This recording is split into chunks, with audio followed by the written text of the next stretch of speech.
Good morning. This joint hearing of the Subcommittee on Cybersecurity, Information Technology, and Government Innovation and the Subcommittee on National Security, the Border, and Foreign Affairs will come to order. Good morning and welcome, everyone. Without objection, the chair may declare a recess at any time, and I recognize myself for the purpose of making an opening statement right now. Good morning and welcome to today's historic hearing, which I'm co-chairing with Mr. Grothman, whose subcommittee held an important hearing on this topic last year. I want to thank my colleagues on the Oversight Committee. They've been steadfast in demanding transparency on the sightings reported by military pilots and armed forces. Their commitment to digging for the truth is exactly what this country needs to cut through the secrecy surrounding this issue. And many high-ranking individuals in the military and intelligence communities believe UAPs demand greater attention, and thus the purpose for this hearing today. Former National Security Advisor H.R. McMaster said on Bill Maher's program that, quote, "there are phenomena that have been witnessed by multiple people that are just inexplicable by the science available to us." Army Colonel Carl Nell, a member of the federal government UAP task force, said at a conference this past May that non-human intelligence exists, non-human intelligence has been interacting with humanity. This interaction is not new, and it's been ongoing, and there are unelected people in the government that are aware of that. But UAPs remain a controversial topic. I'm not going to name names, but there are certain individuals who didn't want this hearing to happen because they feared what might be disclosed. But we stood firm. No amount of outside pressure would ever keep me from pursuing a subject to ground come hell or high water. On that score, I want to thank our witnesses for being here. We have before us a panel of individuals accomplished in the military, in civilian government, in science, and in journalism. Some of the testimony you will hear them deliver today does not reflect well on influential individuals and agencies within the U.S. federal government and perhaps some of our contractors. It's never easy to present such information publicly. So I appreciate our witnesses voluntarily agreeing to being here today. This hearing is intended to help Congress and the American people to learn the extent of the programs and activities our government has engaged in with respect to UAPs and what knowledge it has yielded. This includes, of course, any knowledge of extraterrestrial life or technology of non-human origin. If government-funded research on UAPs has not yielded any useful knowledge, we also need to know those facts. Taxpayers deserve to know how much has it been invested, how much has been spent. They shouldn't be kept in the dark to spare the Pentagon a little bit of embarrassment. The reality is, despite their enormous taxpayer-funded budgets, the transparency of the Defense Department and the intelligence community have long been abysmal. The Pentagon has failed 6 consecutive audits. In fact, it's never actually passed one. Adding to this is a runaway overclassification of documents and materials, a reluctance to declassify materials when appropriate, and at times an outright refusal to share critical information with Congress. In short, it's not a track record that instills trust.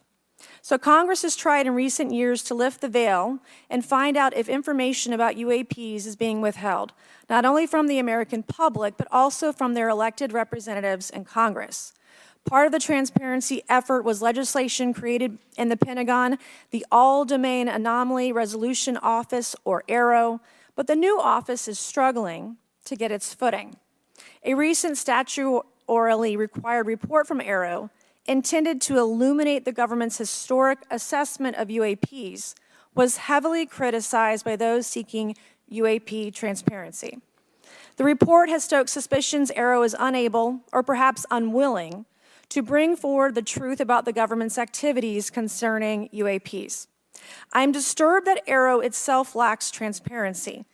Even its budget is kept from the public. So if there is no there, then why are we spending money on it, and by how much?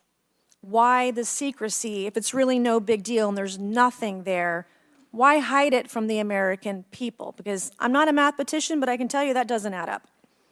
I expect some of our witnesses to share their views on that AARO report.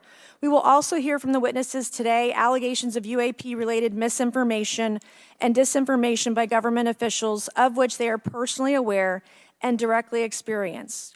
And we will hear testimony today concerning recent revelations about a purportedly secret UAP program whose existence and findings may have been improperly withheld from Congress. But before we get to the witnesses, we're going to have a few more opening statements from our colleagues. And one thing I wanted to add at the end of my closing statement is there is a document that will be entered into the congressional record today. Mr. Tim Burchett from Tennessee has this document, and we just distributed it to every member up here on the dais of this document. But this is going to be the original document from the Pentagon about Immaculate Constellation that Michael Shellenberger delivered to Congress today. So thank you, Mr. Shellenberger, for this information. We are all reading it in real time now, and Mr. Burchett will enter it into the record. But 12 pages about this unacknowledged special access program that your government says does not exist. So with that, I would acknowledge my colleagues, Mr. Garcia. I want to say, first of all, to Mr. Connolly, who cannot be here today, the ranking member on my subcommittee on cybersecurity, I want to say that I was greatly saddened to hear about the recent news of Mr. Connolly's cancer diagnosis, and I want to convey to him and to all of our colleagues, we wish our very best to you and a full and speedy recovery. And with that, I would acknowledge Mr. Garcia for 5 minutes. Thank you. Thank you very much, Chairwoman. And I want to thank the Chairwoman and the Chairman both for their continued support and really treating this discussion and these hearings in a way that's bipartisan. I think one thing that's very important for all of us that are interested in the conversation around UAPs is that this is an area that both Republicans and Democrats, where we may disagree in a lot of other spaces, this is an area where bipartisanship is really important. And in fact, I would add it's critical that we all continue to work together in a way that moves forward with the truth and important disclosure. So we're here to have a bipartisan and serious conversation, I believe, about our national security. We should always ground these conversations in facts, evidence, and the data in front of us. I want to note that we have our witnesses here. I want to thank you all for being here, and note that also amongst you have folks that have also served us in our military. And I know that for many of you, this has been a difficult process, but I'm very grateful to have you with us today, and thank you for joining us. I also want to note that today's hearing builds on a quite, I think, also historic public hearing that we had many months ago that Mr. Grothman and others helped lead in this very same hearing room, where I believe we began a really important public conversation about UAPs. And so I want to thank him for that, and I especially want to thank Chairwoman Mace for her continued advocacy on this topic. I also want to start with some facts. We know that there are objects or phenomena observed in our airspace, as our witnesses will testify, and also possibly in our oceans. In many cases, we don't know what they are, and this is, of course, why we're discussing UAPs. Now, the All-Domain Anomaly Resolution Office, AARO, has reported hundreds of UAPs that remain, quote, uncharacterized and unattributed, and which, quote, appear to have demonstrated unusual flight characteristics or performance capabilities and require further analysis. This is our own AARO office. Now, we shouldn't prejudge what they might be. I'm certainly not going to. We need evidence. But what we are detecting things, and we know that we don't understand them, and this is worth investigating. Now, the American people have legitimate questions, and I believe it's critical that Congress should help address them. This is about the truth and science and facts. Now, transparency and faith in our institutions is vital in a good democracy. Now, I'm proud to say that this hearing will build on that important bipartisan work, and I want to thank everyone for being involved, including members of our committee. Now, in our last hearing in July, we heard testimony that a significant number of pilots of major airlines have witnessed UAPs as well, but have no real confidential way of reporting them to the government. We heard that commercial pilots who encounter UAPs may be hesitant to speak openly due to stigma or fear of retaliation. We also know that AARO has reported that, and I want to quote, that most reports still reflect a bias towards restricted military airspace, a result of reporting from military personnel and sensors present in such areas. And so the lack of ability for civilian pilots raises real safety concerns and limits our ability to understand UAPs. This is a particular piece of this conversation that I am very interested in. Now, our last hearing inspired us to introduce the Safe Airspace for Americans Act, joined by Chairman Grothman, Chairwoman Mace, and a bipartisan group of co-sponsors. I see some of our leaders from Safe Airspace for Americans Act here, and that would create a safe reporting for UAP process, which we want to continue to do. Now, members of both parties and senior officials in multiple administrations have now taken an interest in this issue. Mainstream media, in many cases, are beginning to take more of an interest in this issue, and we should all be proud to carry that work and build confidence for the American people. I believe we can always be more transparent. To me, this hearing and others are simply about the truth and getting to the facts of what these UAPs actually are. It's very important that we show that Democrats and Republicans in Congress can work together to cut through misinformation and look for a serious and thoughtful way to have the discussion in public. Many of us have also called for additional public hearings to discuss UAPs. This should be a topic that continues on throughout the Congress so that we can gather more information, data, and work with the relevant agencies to gather more information. Finally, just want to add that those that are here on this dais, many of us have participated also in classified briefings as well, and where we have also gained a lot of important, I think, and interesting information, at least I personally have. And so with that information, we want to continue today's hearing, and I thank all of our witnesses for being here. And with that, I'd like to yield back.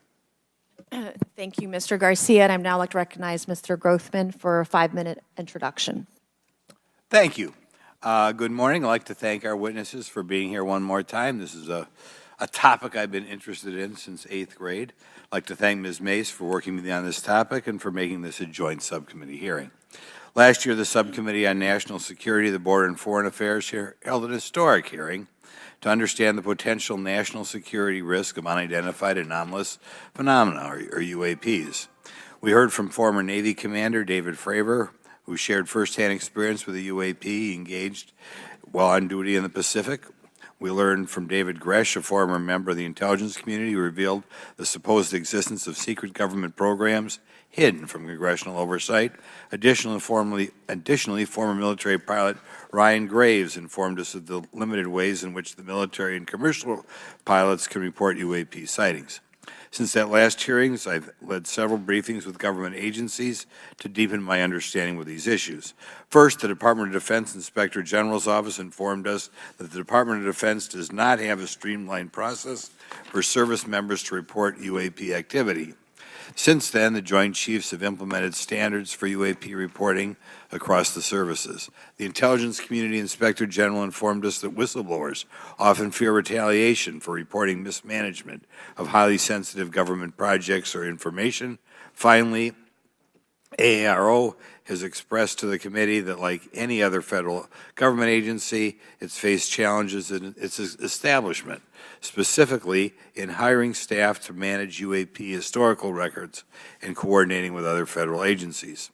While these agencies have been helpful to us in understanding the challenges that come from collecting UAP data, none of them have been able to substantiate the claims made at this hearing last year by David Grush. Despite our committee members endlessly questioning these agencies inside and outside of a SCIF.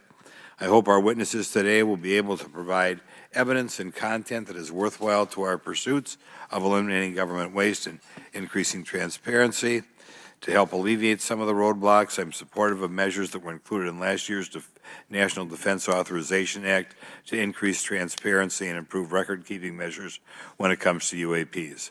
But I believe there's still more work to go. I co-led the Safe Airspace for Americans Act with Ranking Member Garcia, which requires the Federal Aviation Administration to develop procedures to collect UAP data from civilian aviators.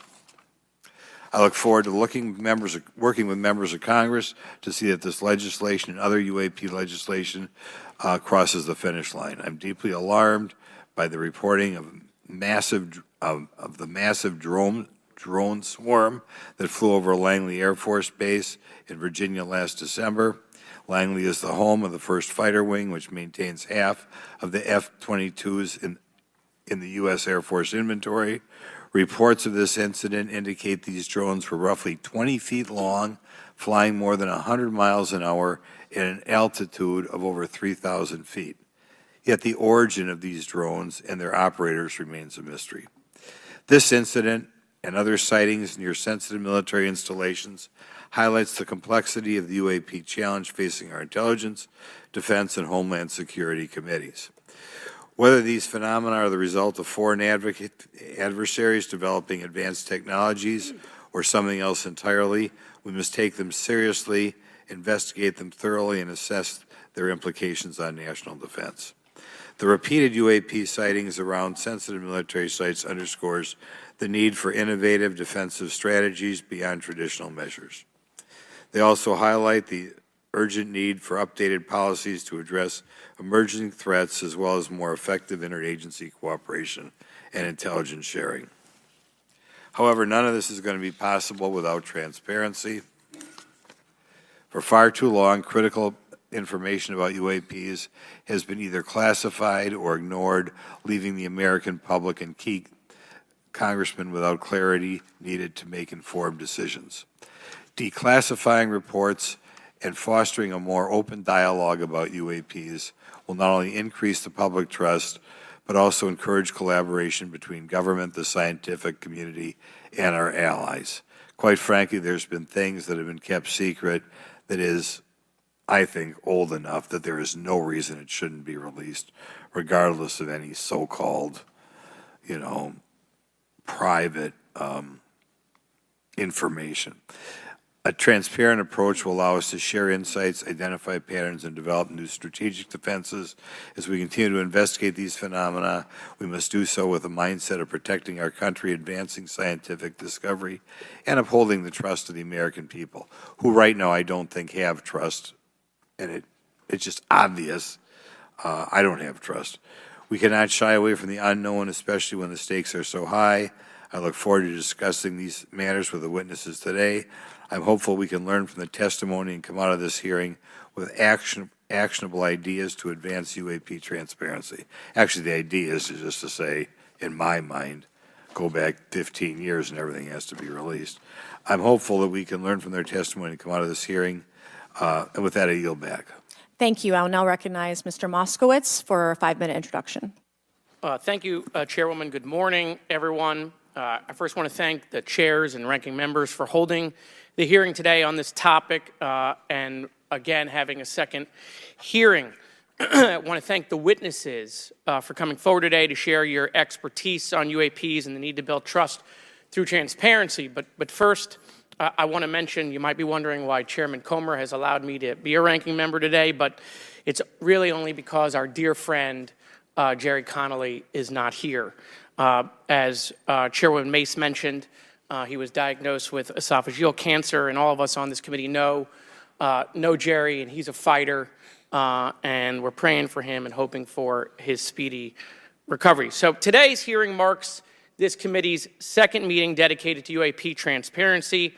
I was pleased, as I know all of us are, on the bipartisanship that existed in last year's hearing, and even though we can't talk about what happens in the classified settings, the bipartisanship that has existed in those settings with the questions members have asked. Last year's hearing was a great example of open dialogue about UAPs, and we must remain committed to sharing information with the American people. And I think you see that commitment based on the people here and the commitment across the political spectrum. I personally have worked with multiple members of this committee, but I want to particularly thank Congressman Burchett, Mace, Luna, and Garcia for working on bipartisan pieces of legislation. In recent years, Congress has taken numerous bipartisan steps towards greater transparency. In 2022, in the NDAA, we created the All-Domain Anomaly Resolution Office to investigate unidentified flying objects. Following AARO, along with ODNI, released an unclassified report on UAP sightings. Of the 366 sightings included in the report, 171 remain uncharacterized, with some of these appearing to have demonstrated unusual flight characteristics or performance capabilities. That's a nice way of saying we don't want to tell you what they are. In March, AARO revealed a report on the historical record of U.S. government involvement with UAPs, which covered investigatory efforts going back from 1945 to the present day. Earlier this year, I joined Congressman Burchett to introduce the UAP Transparency Act, which would require the declassification of all documents related to UAPs with many other members of this committee. In fiscal year 2024, the NDAA required the National Archives and Records Administration to establish the Unidentified Anonymous Phenomena Records Collection. This collection will include digital copies of all unidentified UAP records that can be publicly disclosed. This commitment in transparency is vitally important, and unnecessary overclassification has led to a void of information, which has allowed theories over the decades to foster. When the American people and members of Congress ask, are reports of UAPs credible, we're met with stonewalling. We're met with responses of, I can't tell you. And in fact, we're met with people not wanting us to have hearings. We're met with people not wanting us to ask you questions. In fact, many of us were told not to ask some of you certain questions on certain topics.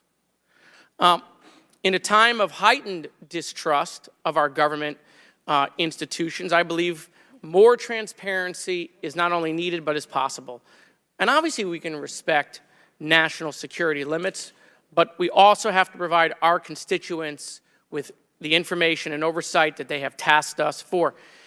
As part of this, government agencies must maintain open lines of communication with members of Congress. And there are regular questions that Americans have. What are UAPs? Are they real? Are they ours? How has this technology been developed? How do they get funded? Right? And now we've seen this has gone from a long time ago where you could discredit people because it's some guy living in a Winnebago. You're able to see people now, these are pilots, these are military, these are folks with serious backgrounds. This has changed the face of this because now we have video. People will have questions. We know there are advanced technology programs. Almost 15 years ago, one of those came out of Area 51 to go after Osama bin Laden. And the only reason we know about that is because one of those helicopters was downed. Americans have questions about whistleblowers who have come forward to talk about retribution. And so I want to thank everyone for being involved today on trying to get more transparency. This has been bipartisan, bicameral, and as we get into a new administration, the president-elect has talked about opportunities to declassify information on UAPs, and I hope he lives up to that promise. And with that, I yield back. Okay, thank you, Mr. Moskowitz. And I would now, committee staff asked me to go ahead and I will do it, to enter into the congressional record this 12-page document that Michael Schellenberger brought today that describes the Immaculate Constellation government program. So we will do that now. Every member up here has a copy of it. The first section talks about the unacknowledged special access program called Immaculate Constellation, and the second section about USG imagery intelligence. And Representative Luna just told me if I say Immaculate Constellation, I'll be on some list. Maybe a FISA warrant, so come at me, bro, I guess. But without objection, entered in the record. All right, so next we will introduce our witnesses for today's hearing.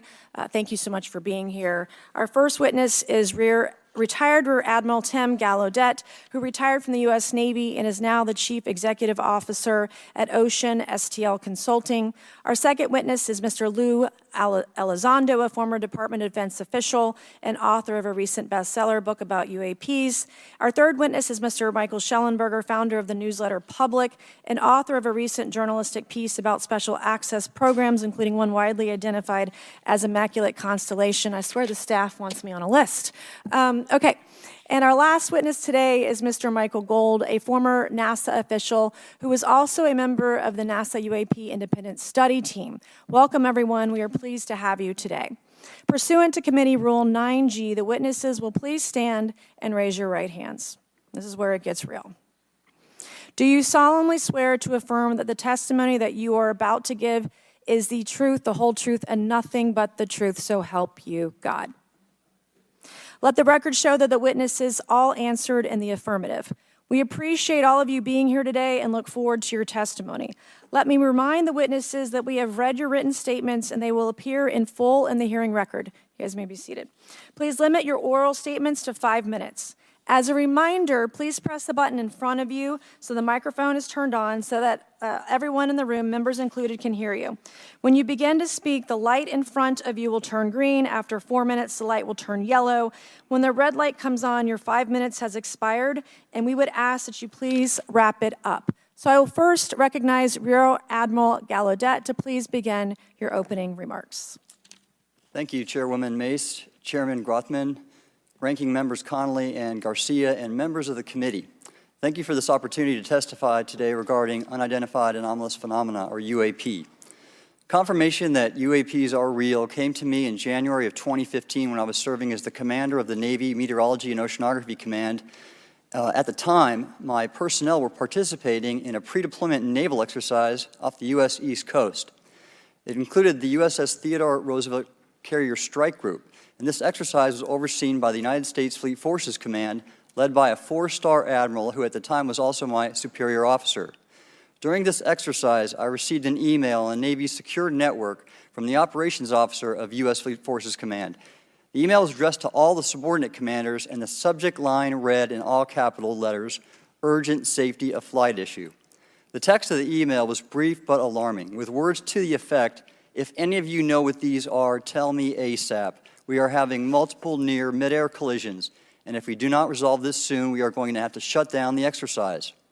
Attached to the email is what is now known as the Go Fast video, captured on the forward-looking infrared sensor of one of the Navy F-A-18 aircraft participating in the exercise. The now declassified video showed an unidentified object exhibiting flight and structural characteristics unlike anything in our arsenal. The implication of the email was clear. The author was asking whether any of the recipients were aware of classified technology demonstrations that could explain these objects. Because the DoD policy is to rigorously deconflict such demonstrations of classified technology demonstrations that could explain these objects. Because the DoD policy is to rigorously deconflict such demonstrations with live exercises, I was confident this was not the case. The very next day, that email disappeared from my account and those of the other recipients without explanation. Moreover, the commander of Fleet Forces Command and the operations officer never discussed the subject. Even during weekly meetings specifically designed to address issues affecting exercises like the one in which the Theodore Roosevelt Strike Group was participating. This lack of follow-up was very concerning to me. As the Navy's chief meteorologist at the time, I was responsible for reducing safety of flight risks. Yet it appeared to me that no one at the flag officer level was addressing the safety risk posed by UAPs. Instead, pilots were left to mitigate these threats on their own without guidance or support. I concluded that the UAP information must have been classified within a special access program managed by an intelligence agency. That is a compartmented program that even senior officials, including myself, were not read into. Last year's UAP hearing before this Oversight Committee confirmed that UAP-related information is being withheld from senior officials and members of Congress. And just this week, I learned from former DoD official Chris Mellon that satellite imagery of UAP from a few years ago still has not been shared with Congress. Equally concerning, last year's UAP hearing also revealed that elements of the government are engaged in a disinformation campaign to include personal attacks designed to discredit UAP whistleblowers.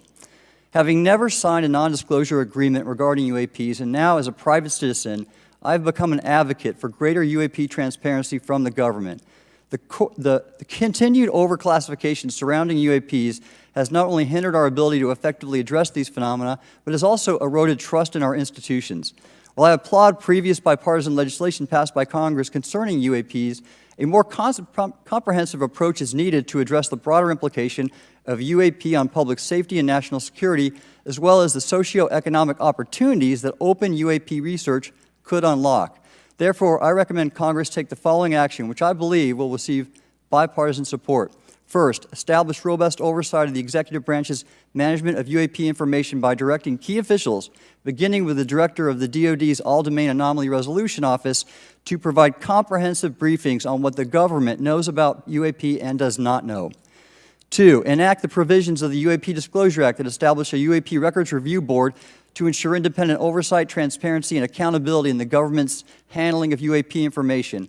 And 3, strengthen the UAP Disclosure Act and future reauthorizations with provisions that mandate a whole-of-government approach to addressing UAP. In closing, I will share my personal reasons for speaking out on this topic. First, as a former science agency leader, having led the National Oceanic and Atmospheric Administration, I've always sought the truth in human knowledge and thought. Now that we know UAP are interacting with humanity, and these include unidentified submerged objects in the ocean, we should not turn a blind eye, but instead boldly face this new reality and learn from it. Additionally, at a time when leaders in government leave much to be desired, I feel obligated to show moral leadership on this issue of UAP disclosure by validating the credibility of the courageous men and women who have come out as witnesses and whistleblowers to expose the truth. My speaking out has encouraged others to do the same, and it's my hope over time that a number of your constituents will want to know the truth and about UAP, and this number will increase to such an extent that the congressional action I have just recommended will become inevitable. Thank you, and I look forward to your questions. Thank you. I will now recognize Mr. Elizondo for his opening statement. Greetings, Chairwoman Mace, Chairman Grothman, Ranking Members Connolly and Garcia, and members of the committee. It is my honor and privilege to testify before you on the issue of unidentified anomalous phenomenon, formerly known as UFOs. On behalf of our brave men and women in uniform and across the intelligence community, as well as my fellow Americans who have awaited this day, thank you for your leadership on this important matter. Let me be clear, UAP are real. Advanced technologies not made by our government or any other government are monitoring sensitive military installations around the globe. Furthermore, the U.S. is in possession of UAP technologies, as are some of our adversaries. I believe we are in the midst of a multi-decade secretive arms race, one funded by misallocated taxpayer dollars and hidden from our elected representatives and oversight bodies. For many years, I was entrusted with protecting some of our nation's most sensitive programs. In my last position, I managed a special access program on behalf of the White House and the National Security Council. As such, I appreciate the need to protect certain sensitive intelligence and military information. I consider my oath to protect secrets as sacred, and I will always put the safety of the American people first. With that said, I also understand the consequences of excessive secrecy and stovepiping. Nowhere was this more apparent than in the aftermath of 9/11, which many of us remember all too well. I believe that America's greatness depends on 3 elements: A, a watchful Congress, B, a responsive executive branch, and C, an informed public. Over the last decade and a half, I learned that certain UAP programs were and are operating without any of these elements. Although much of my government work on the UAP subject still remains classified, excessive secrecy has led to grave misdeeds against loyal civil servants, military personnel, and the public, all to hide the fact that we are not alone in the cosmos. A small cadre within our own government involved in the UAP topic has created a culture of suppression and intimidation that I've personally been victim to, along with many of my former colleagues. This includes unwarranted criminal investigations, harassment, and efforts to destroy one's credibility. Most Americans would be shocked to learn that the Pentagon's very own Public Affairs Office openly employs a professional psychological operations officer as the singular point of contact for any UAP-related inquiries from citizens and the media. This is unacceptable. Many of my former colleagues and I have provided classified testimony to both the Department of Defense and the Intelligence Community Inspector General, and many of us have subsequently been targeted by this cabal with threats to our careers, our security clearances, and even our lives. This is not hyperbole, but a genuine fact, and this is wrong. To fix these problems, I propose 3 principal actions. First, Congress and the President should create a single point of contact responsible for a whole-of-government approach to the UAP issue. Currently, the White House, CIA, NASA, the Pentagon, Department of Energy, and others play a role, but no one seems to be in charge, leading to unchecked power and corruption. Second, we need a national UAP strategy that will promote transparency and help restore the American public's trust at a time when the public's trust is at an all-time low. This strategy should include a whole-of-government approach, including the academic and scientific communities, the private sector, and our international partners and allies. Third, Congress should create a protected environment so whistleblowers desperate to do the right thing, can come forward without fear. As it currently stands, these whistleblowers suffer because of stigma, a code of silence, and concerns about retaliation. These whistleblowers should be encouraged to come forward in ways that protect them against any forms of retaliation. Policies and procedures should ensure that protection, and for those who refuse to cooperate, it is up to the members of this committee and the other lawmakers to wield their subpoena power against hostile witnesses and prevent additional government funding to those UAP efforts that remain hidden from congressional oversight. In closing, we as Americans have never been afraid of a challenge. In fact, we thrive on them, whether it's eradicating polio or going to the moon. We don't run from a challenge, we take it head on. To the incoming administration and Congress, I say to you, we need immediate public transparency, and this hearing is an important step on that journey. If we approach the UAP topic in the same way as we as Americans have met other challenges, we can restore our faith in our government institutions. Together, we can usher in a new era of accountable government and scientific discovery. I believe that we as Americans can handle the truth, and I also believe the world deserves the truth. Thank you, esteemed members of Congress, for your time today. It is profoundly appreciated by many. Thank you. I ask unanimous consent for Representatives Ogles of Tennessee and Boebert of Colorado to be waived onto the subcommittee for today's joint subcommittee hearing for the purpose of asking questions. Without objection, so ordered. I would now like to recognize Mr. Schellenberger for his introductory remarks. Chairwoman Mace, Chairman Grothman, Ranking Member Connolly, Ranking Member Garcia, members of the subcommittees, thank you for inviting my testimony. One of Congress's most important responsibilities is oversight of the executive branch in general and the military and intelligence community in particular. Unfortunately, there is a growing body of evidence that the U.S. government is not being transparent about what it knows about unidentified anomalous phenomena, and that elements within the military and the IC are in violation of their constitutional duty to notify Congress of their operations. President-elect Donald Trump and former President Barack Obama have both said that the government has information about UAPs that it has not released. There are other explanations for UAPs than that they represent a new form of life or non-human life. Current dominant alternative theories, including those put forward by AARO, are that UAPs are some kind of natural phenomena we don't yet understand, like ball lightning or plasma. They could also be part of some new U.S. or foreign government weapons programs, such as drones, aircraft, balloons, CGI, hoaxes, or birds. Whatever UAPs are, Congress must be informed, as must the people of the United States. We have a right to know what UAPs are, no matter what they are. However, we now have existing and former U.S. government officials who have told Congress that AARO and the Pentagon have broken the law by not revealing a significant body of information about UAPs, including military intelligence databases that have evidence of their existence as physical craft. One of those individuals is a current or former U.S. government official acting as a UAP whistleblower. This person has written a report. This is the report that says the executive branch has been managing UAP, NHI issues without congressional knowledge, oversight, or authorization for some time, quite possibly decades. Furthermore, these individuals have revealed the name of an active and highly secretive DoD unacknowledged special access program, or USAP.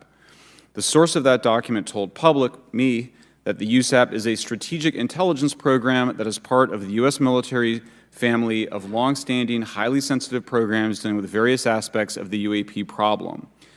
The new UAP whistleblower claims that the U.S. military and IC database includes videos and images taken using infrared, forward-looking infrared, full-motion video, and still photography. The report that was just shared with Congress says Immaculate Constellation serves as a central or parent USAP that consolidates observations of UAPs by both tasked and untasked collection platforms. Immaculate Constellation includes high-quality imagery intelligence and measurement and signature intelligence of UAPs, the whistleblower's report adds. The sources of this intelligence are a blend of directed and incidental collection capabilities, positioned in low Earth orbit, the upper atmosphere, as well as military and civilian aviation altitudes and maritime environments. The report to Congress details in detail various UAPs, including spheres, orbs, disks, saucers, ovals, triangles, boomerang, arrowhead, and irregular organic. The report describes various incidents found in the human intelligence databases. One involved orbs surrounding and forcing an F-22 out of its patrol area. In another incident, the crew of a Navy aircraft carrier watched a small orange-red sphere rapidly descend from a high altitude of 100 to 200 yards directly above the flight deck of the CVN, or aircraft carrier. And since my reporting on this immaculate constellation last month, another source came forward who told me that they saw a roughly 13-minute-long, high-definition, full-color video of a white orb UAP coming out of the ocean approximately 20 miles off the coast of Kuwait. It was filmed from a helicopter. Then halfway through the video, the person said the orb is joined by another orb that briefly comes into the frame from the left before rapidly moving again out of the frame. The person discovered the video on SIPR, the Secure Internet Protocol Router Network, which the DoD uses to transmit classified information. A leading UAP researcher who utilizes the Freedom of Information Act to find out what the government knows, John Greenwald, told me last year that the U.S. government had been increasingly denying his requests for UAP information. He has been doing FOIA requests for 27 years and has an archive of 3 million pages. The government has for decades denied any interest in UFOs, he told me, but the documents that he has assembled show that behind the scenes it was a completely different story. Contrary to the hopes of many advocates of transparency, the government has been restricting more information since the leak of 3 UAP videos in 2017. The DoD organization AARO has been labeling many documents with a B7 exemption, which Greenwald says does not make any sense. They're stating that anything AARO does is involved in law enforcement investigation, which allows AARO to not release it. Greenwald says that the DoD has denied the existence of a UAP and ATIP-related records on multiple occasions, only to acknowledge them after an appeal was filed. He added that the Naval Air Systems Command in March 2022 stated they found no additional UAP videos. It seemed strange that they had 3, and only those 3, but other requests had been filed by the Black Vault, that's John Greenwald's group, to seek out more places UAPs might be hiding. Then, in September 2022, the Navy admitted that the UAP-related videos and photographs existed, but denied the request in full for their release, saying that the requested videos contain sensitive information that are classified and exempt from disclosure. The DoD will deny things on a Monday and then admit to it on a Friday, said Greenwald. He said the government can and does release videos that protect secret methods of capturing it. They fall back on the sensitive platform excuse a lot, he said. However, the on-screen information can be blurred and scrubbed. The metadata can be removed. I'll show you this example here. This is a presentation from the UATP task force. This is completely absurd. It's nuts, this level of censorship, of redaction on a document. It shows the redaction of how many reports they've collected, for how many years. 2 of the 3 potential explanations are blacked out. The Pentagon, the intelligence community is treating us like children. It's time for us to know the truth about this. I think that we can handle it. Thank you very much. Thank you. I would now like to recognize Mr. Gold for 5 minutes. Thank you, Chairwoman Mace, Chairman Grothman, Ranking Members Connolly and Garcia, Representative Moskowitz, and distinguished members of both subcommittees. I'm grateful to all of you, as well as your intrepid staff, for the opportunity to testify, and would like to begin by discussing courage. Courage is what it takes to tackle this topic, and courage in the face of adversity is what I see in front of me, beside me, and behind me. Per my introduction, I am currently the Chief Growth Officer at Redwire Space and have had several leadership positions at NASA. That being said, I want to be clear that I am speaking exclusively on my own behalf and not for Redwire, NASA, or any other organization. However, I am here today to speak out for science. Science we're confronted with resistance and ridicule. For example, members of the NASA UAP Independent Study Team, particularly those in academia, were mocked and even threatened for simply having the temerity to engage in the study of UAP.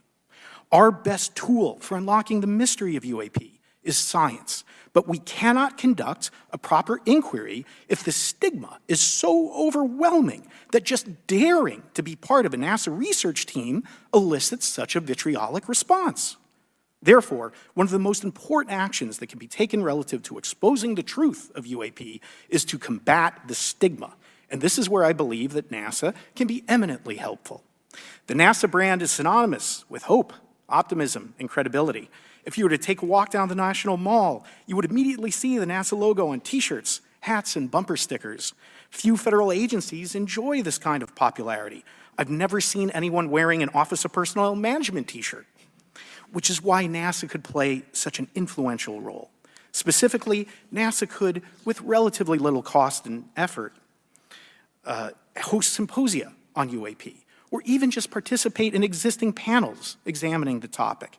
NASA personnel stepping forward and participating in such discussions would make a powerful statement to the scientific community that UAP should be taken seriously and researched accordingly. In regard to research, NASA has vast archives, much of which may contain important UAP data. Again, for relatively little cost and effort, NASA could create an AI or ML algorithm that could search the agency's archives for anomalous phenomena. I suspect that such an effort would not only result in information that will help us to understand UAP, but could result in data that will assist in other areas of scientific inquiry, such as anomalous weather or meteorite activity. Beyond its existing archives, NASA could act as a clearinghouse for civilian and commercial UAP data. During my work on the UAP Independent Study Team, it quickly became evident that there is no clear or well-publicized process for civilian pilots to report UAP sightings. The stigma associated with UAP hampers the number of pilots that would report such phenomena, but even for those who overcome the stigma, I believe the current FAA guidance is largely unknown and poorly understood. In order to effectively collect UAP data, the independent study team recommended the use of NASA's Aviation Safety Reporting System, or ASRS. This system, which is administered by NASA and funded by the FAA, provides a confidential means for the reporting of safety violations in a voluntary and non-punitive manner. Over 47 years, the ASRS has collected nearly 2 million reports. ASRS is the perfect tool to collect UAP data, which could then be collated by NASA and shared with the public at large. Leveraging ASRS could create a treasure trove of UAP data, potentially hundreds of thousands of reports, supporting this hearing's goal of exposing the truth. And I'm grateful to our two co-chairs and other members who have already incorporated this idea into proposed legislation. At this hearing, and as others have demonstrated, the UAP issue is justifiably dominated by national security and defense. However, I would urge the subcommittees to keep in mind the numerous ways that NASA and the FAA, as well as commercial activities in the air, in space, and in the water, can generate a massive amount of invaluable data on anomalous phenomena. I cannot help but be excited by the potential for such an endeavor, since scientific discovery is driven by anomalies. It's the existence and study of anomalies that led to the theory of relativity, quantum mechanics, and nearly all of humanity's scientific breakthroughs. This is why the study of UAPs should be embraced, since whatever is occurring, the chance to garner new knowledge should never be ignored. We must be thorough in collecting information, fearless in making conclusions, and open to following the data, no matter how mundane or extraordinary the results may be. I began this testimony by praising the Joint Subcommittee members for their courage, and I will end by echoing that sentiment. As the saying goes, the truth is out there. We just need to be bold enough and brave enough to face it. Thank you. Thank you. Thank you all. I will now recognize myself for 5 minutes of questioning. I have a lot of questions, and I have a lot of witnesses. So I would just ask, if it's yes or no, to please just tell me yes or no. If it requires more than that, be very succinct, because I would like to go down the line and ask as many questions as possible. So for the Admiral this morning first, former DoD official Chris Mellon reached out to you about satellite imagery from 2017 that depicts a UAP. What were the dates in 2017 when this occurred? I can't share with you the details, ma'am, but I can do it in a closed setting, and I can also tell you the agency that wrote a report on it. Okay, so who has the imagery? I can tell you that in a closed setting. Can you describe what was depicted in the satellite imagery? Just a description. It was a UAP, ma'am. That's it? No other description? The term that the analysts used, they called it the button. It was a disc-shaped object. Okay, where was it? I can't tell you that, ma'am. Okay. All right. Okay, Mr. Elizondo, you state in your testimony that, quote, advanced technologies not by our government or any other government are monitoring sensitive military installations around the globe, end quote. If these technologies are not made by any government, who's making them? Private companies, or are you implying they are crafted by a non-human intelligence? Well, ma'am, that's precisely why we're here. The problem is that, temporally speaking, over decades, not just the last 10 years, to put this in perspective, when Are these private companies you're implying, or is this non-human intelligence? It may be both. Okay. When it comes to Blue Force Technologies, I would not be able to discuss Okay. that, ma'am, Are you read into secret UAP crash retrieval programs? We would have to have a conversation in a closed session, ma'am. I signed documentation 3 years ago that restricts my ability to discuss specifically crash retrievals. I submitted for my book through the DOPSR process, which took a year for it to be reviewed. And what is in the book is what I was told I'm allowed to talk about. Has the government conducted secret UAP crash retrieval programs, yes or no? Yes, Okay, were they designed to identify and reverse engineer alien craft, yes or no? yes. Does the U.S. government have any reverse, okay, we already answered that question about retrieval programs. Do any U.S. contractors have the same? I would prefer to address that in a closed session, ma'am. Okay.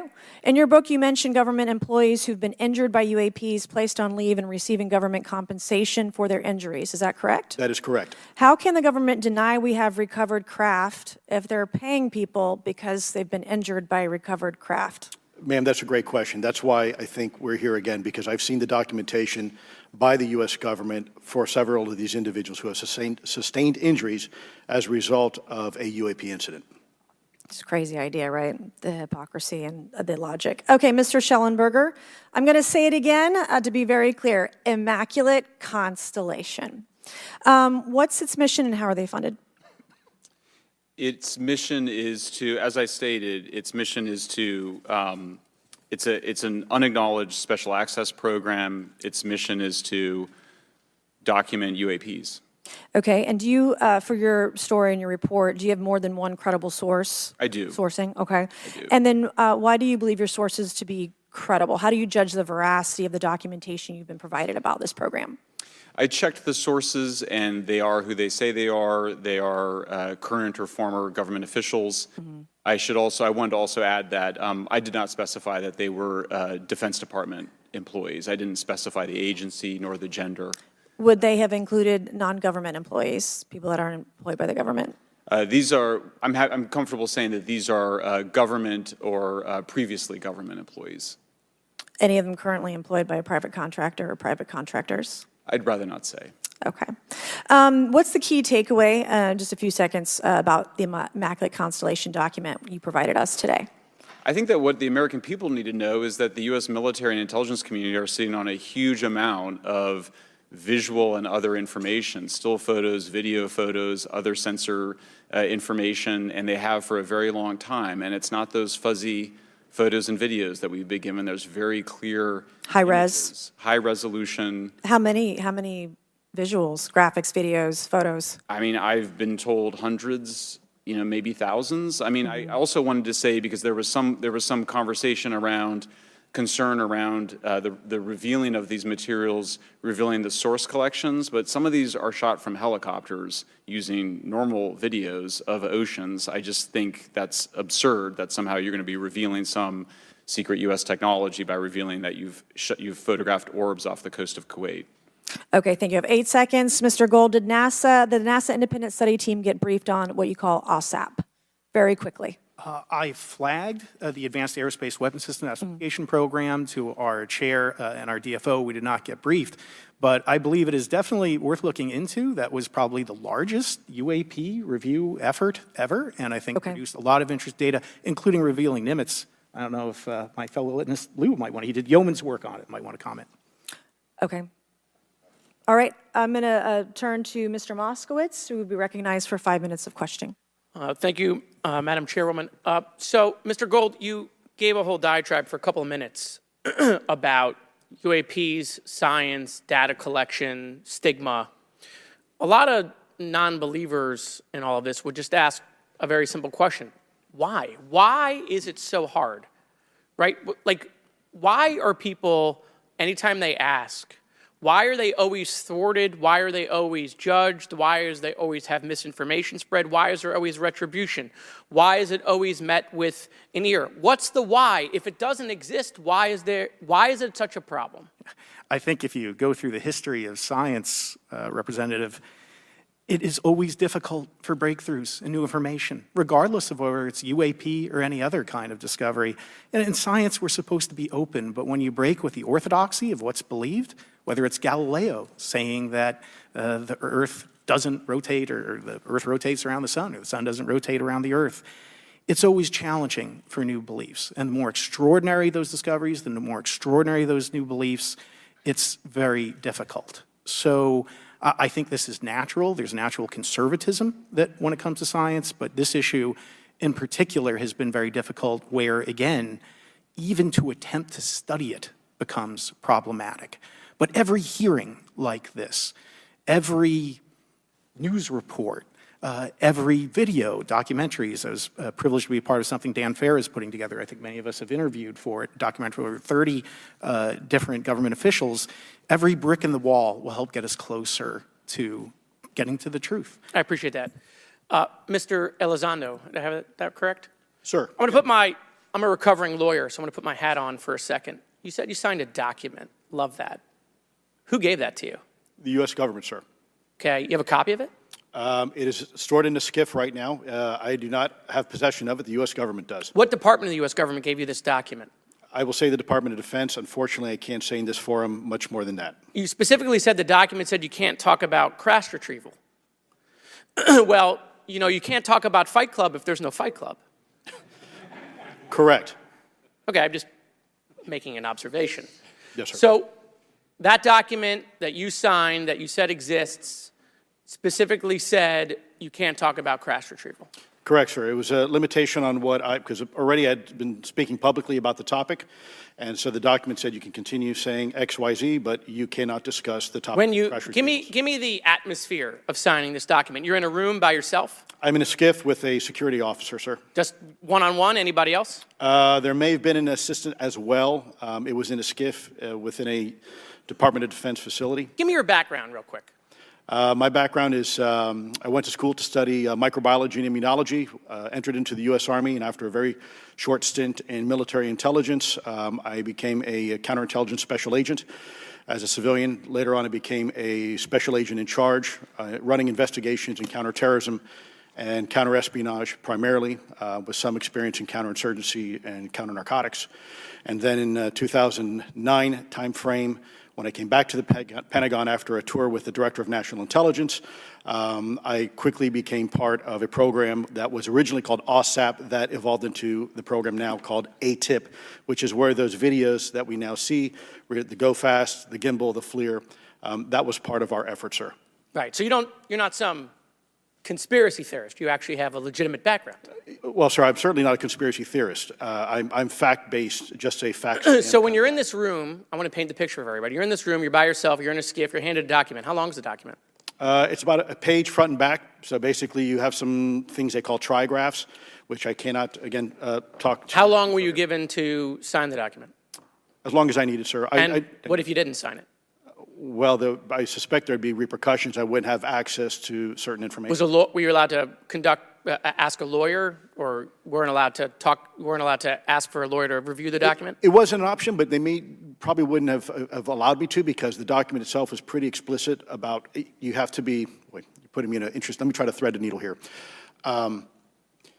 There are certain documents that we have in the U.S. government that allow people to have access to certain programs, whether it's a special, and I'm going to be very generic here, whether it's a special access program or a controlled access program, SAP, CAP, whatnot. How many people have to sign that document? It depends how many people are going to get access to the information, sir.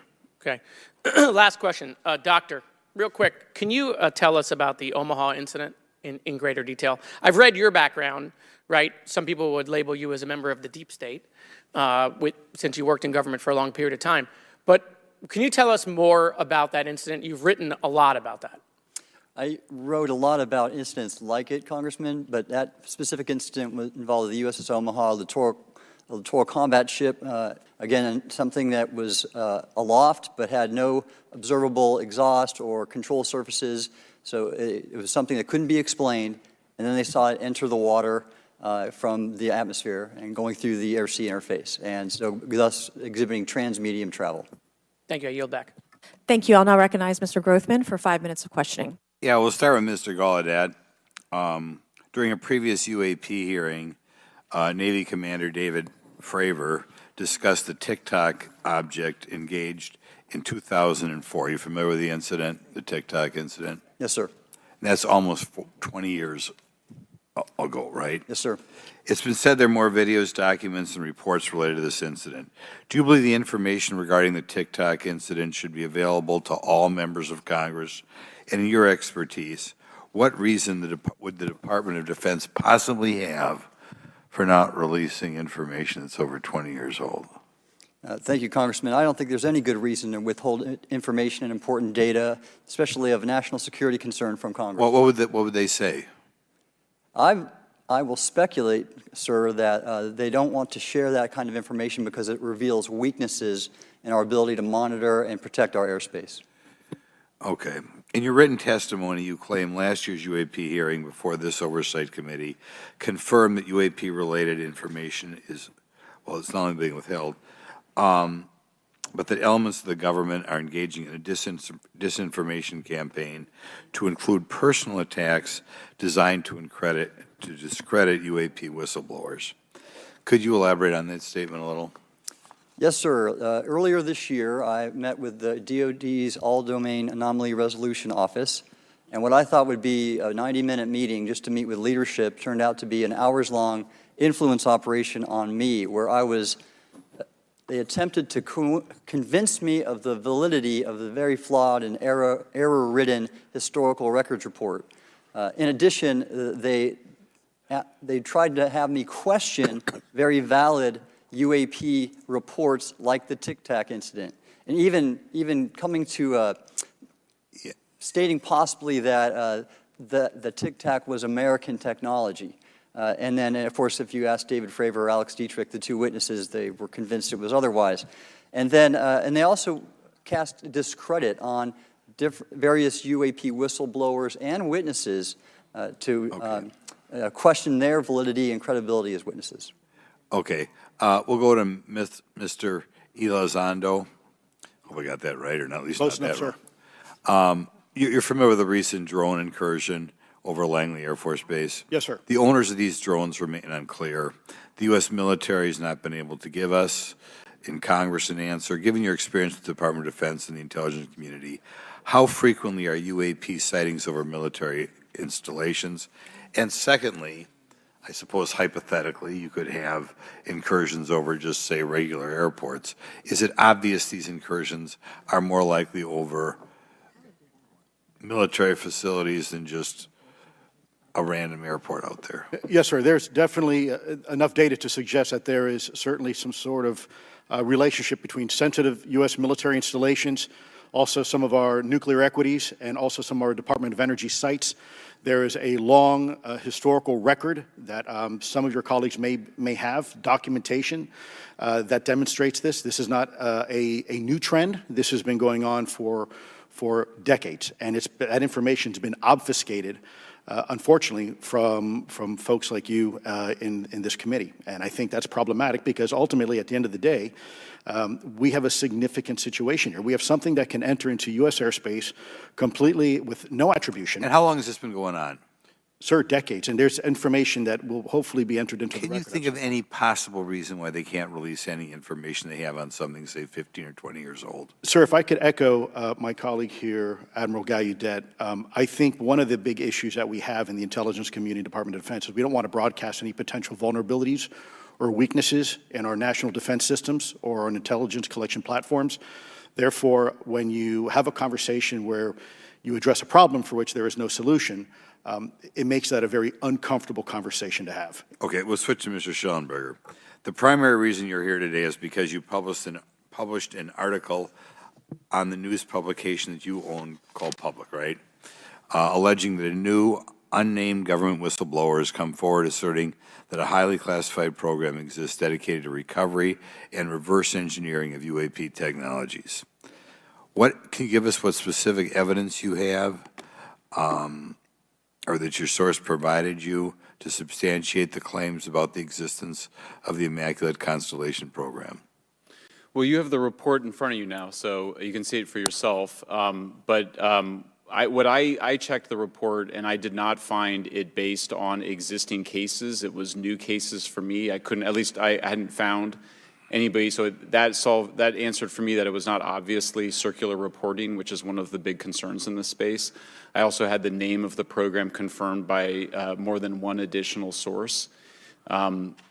So yeah, and then of course I checked to make sure that the source was who they claimed to be. Okay. I should also say that when I said before it was this database, it is a much broader program than that. It also includes human intelligence, and then, as you mentioned, the retrieval and the reversal. Any knowledge of what country these things originated in? No, I have no idea. Okay. Okay, I will now recognize Mr. Burchett for 5 minutes of questions. Thank you, Chair Lady. I request unanimous consent to enter into the record documents provided to us regarding legacy UAP programs and psychological operations. Lou Elizondo. So ordered. I also want to thank my buddy Jeremy Corbell for providing us documents and access to some whistleblowers. Mr. Elizondo, what is your last position with the federal government? Sir, I was the Director of National Program Special Management Staff, managing a White House Special Access Program on behalf of the National Security Council. How would you characterize UAPs? An enigma, sir, and a frustration. We're talking about technologies that can outperform anything we have in our inventory. And if this was an adversarial technology, this would be an intelligence failure eclipsing that of 9/11 by an order of magnitude. Are there classified Department of Defense materials related to UAPs that you believe could be safely disclosed to the public without compromising national security? Yes, sir, I do. I would never, ever try to endorse providing some sort of information that could compromise what we call a Blue Force technology or capability. But I do believe there's a lot of information regarding this topic, and I've been very vocal about it, that should be shared not only with the public, but most importantly, with members of Congress. Are you familiar with my friend David Grush? Absolutely, sir. I had the privilege and honor of working with him myself several years ago at U.S. Space Force. Last year, as you know, he testified that the U.S. has run a multi-decade UAP crash retrieval and reverse engineering program. Would you agree with that? Yes, sir. Are there UAP programs operating without proper congressional oversight? 100%. What are they? Unfortunately, sir, I would have to have that conversation in a closed session. I know you said that, and a lot of people are frustrated with those kind of answers, but we're asking those kind of questions so you all know what the heck we're up against. You also mentioned in your opening statement that the Pentagon's Public Affairs Office employs a psychological operations officer as the singular point of contact for UAP-related inquiries. Why the heck would they do that? Sir, that's a great question. I would ask the Pentagon. There's a long history here of that individual providing misleading and false information to the public through various news outlets and media outlets in order to discredit this topic. I've personally been victim to it. We have the documentation to substantiate where this information has been absolutely inaccurate, that has been provided time and time again, and it turns out that that individual was also working with former leadership of Arrow at the time as well. And we punish them by giving them multi-million dollars more than they ask for every year. Admiral Gallaudet, you mentioned in your opening statement on an email you received from the operations officer of the Fleet Forces Command regarding unknown objects almost colliding with U.S. military planes. Did anyone respond with knowledge of what the objects were? I received no response, sir. Did the exercise get canceled? The exercise did not get canceled. Why do you think the commander of Fleet Forces operations officer never discussed the incident again? Sir, I'm speculating because I didn't have an exchange with him, but I believed it to be part of a special access program, the information and the video, which we have known now it was, and he realized he couldn't share that openly with the recipients of the email, and therefore the email was pulled from everybody's account. Again, tell us what happened to the email from the commander of Fleet Forces. The day after I received it, and all the other recipients received it, which were all the subordinate commanders of U.S. Fleet Forces, so 1- and 2-star admirals, including strike group commanders, the email was wiped or deleted from our accounts, Okay. and then no one talked about it. All right. Have you specifically had any experience with submersible objects? Sir, I've no personal experience, but I've had witnesses on submarines come to me and say they've seen on sonar data. Correct. Okay. Yeah, how would USOs. how would you characterize those, and how do they move? The one instance that was revealed to me was in the 80s on a nuclear-powered submarine, a ballistic missile submarine, that the object exhibited the characteristics of a Russian torpedo in terms of its speed of movement and closing rate with the submarine, and then it slowed and followed the submarine slowly in its wake for a period of minutes and then rapidly exited the scene. And nothing that we know of and technology-wise could replicate that. And the speed of these objects was faster than anything that we have or anybody else has that would be manned. Is that correct? It was on the order Underwater. of a torpedo. So Yes, sir. Yes, sir, but as it exited, Well, I don't Characterize- exactly know how fast a torpedo is, but I expect it does better than my old outboard Scott Atwater, so I'll take that as a yes. Yes, sir. Okay. Have you experienced any experience with the All-Domain Anomaly Resolution Office, ARROW? Yes, Congressman, as I mentioned previously, I have met with them. Okay.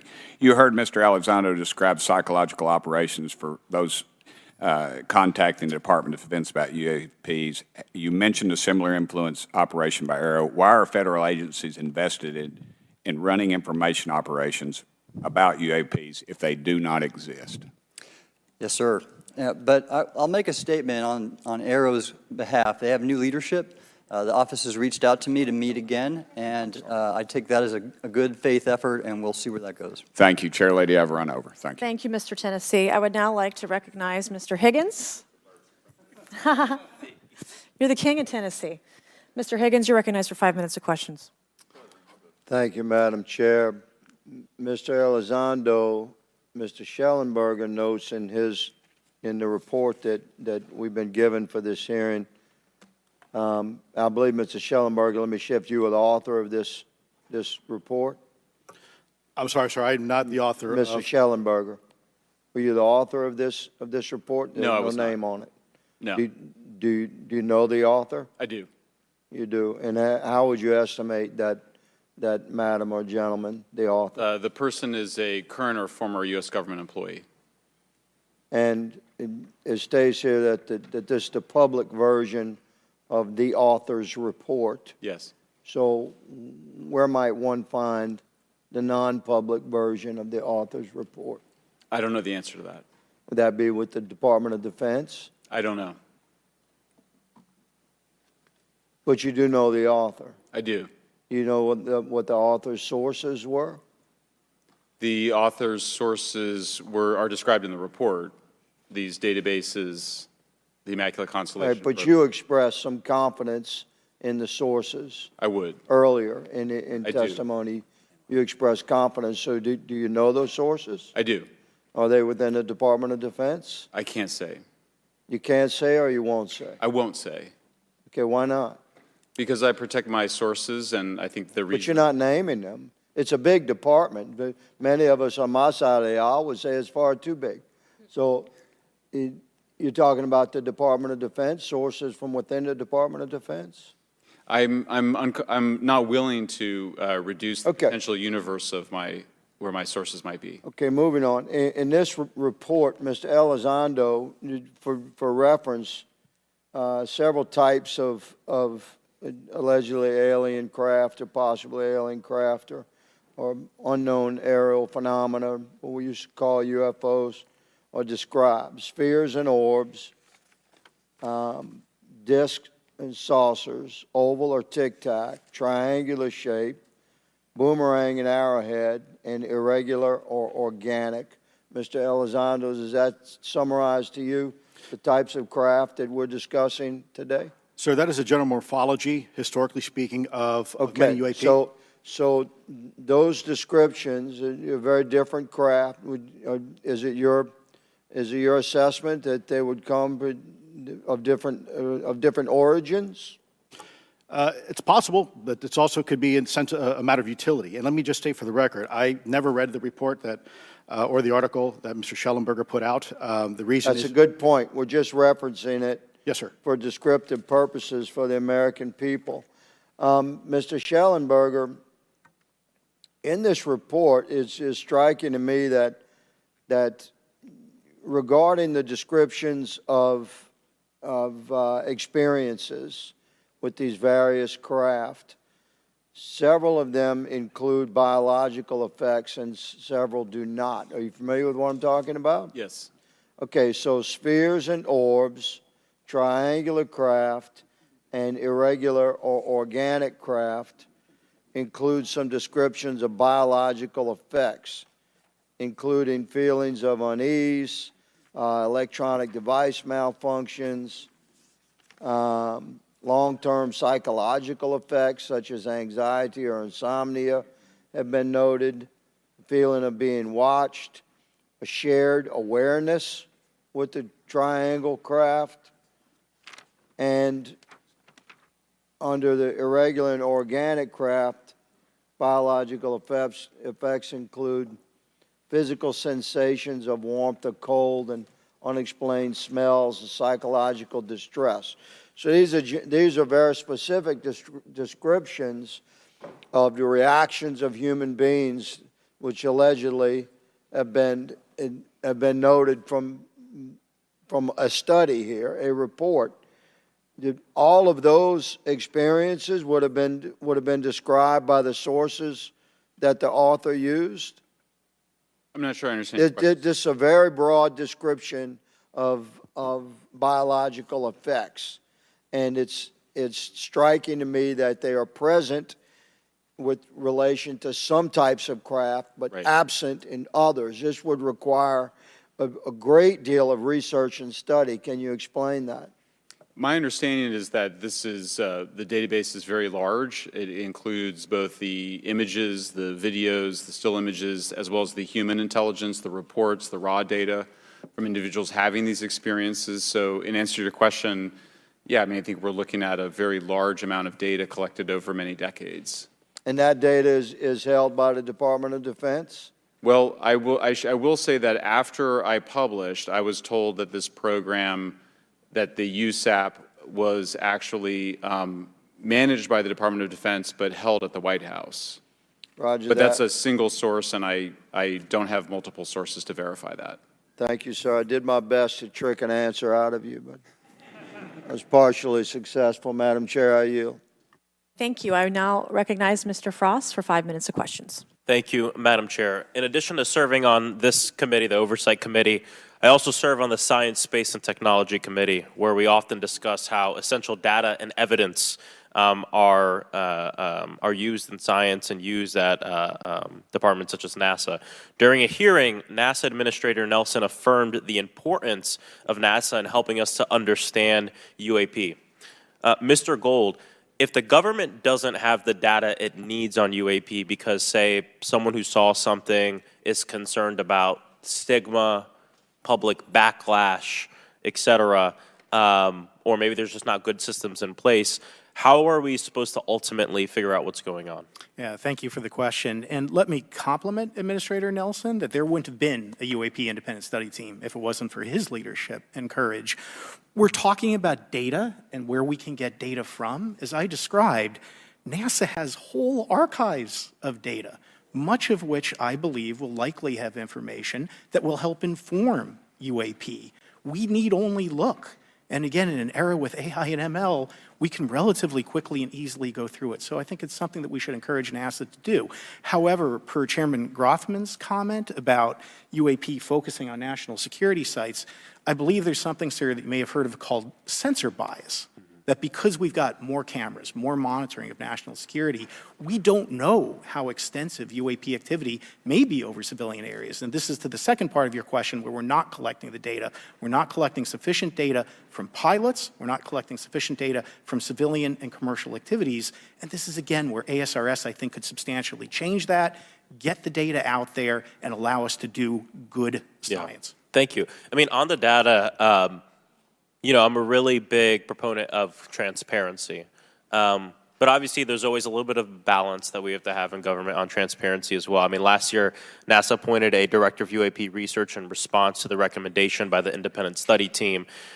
In the final report, there's a quote, "Despite numerous accounts and visuals, the absence of consistent, detailed, and curated observations means we do not presently have the body of data needed to make definite and scientific conclusions about UAP." Can you just talk really quickly about that balance of security and transparency? So I can say, having served at NASA, it is the most transparent organization I've ever been in. When we would have conversations of executive leadership, things would leak out almost instantly. So I can assure you, intentionally or not, NASA's very transparent. I don't know if many of you have worked with engineers or scientists. They love to talk. So I believe that NASA is a paradigm of transparency, but we must have the ability and the data to be able to be transparent with.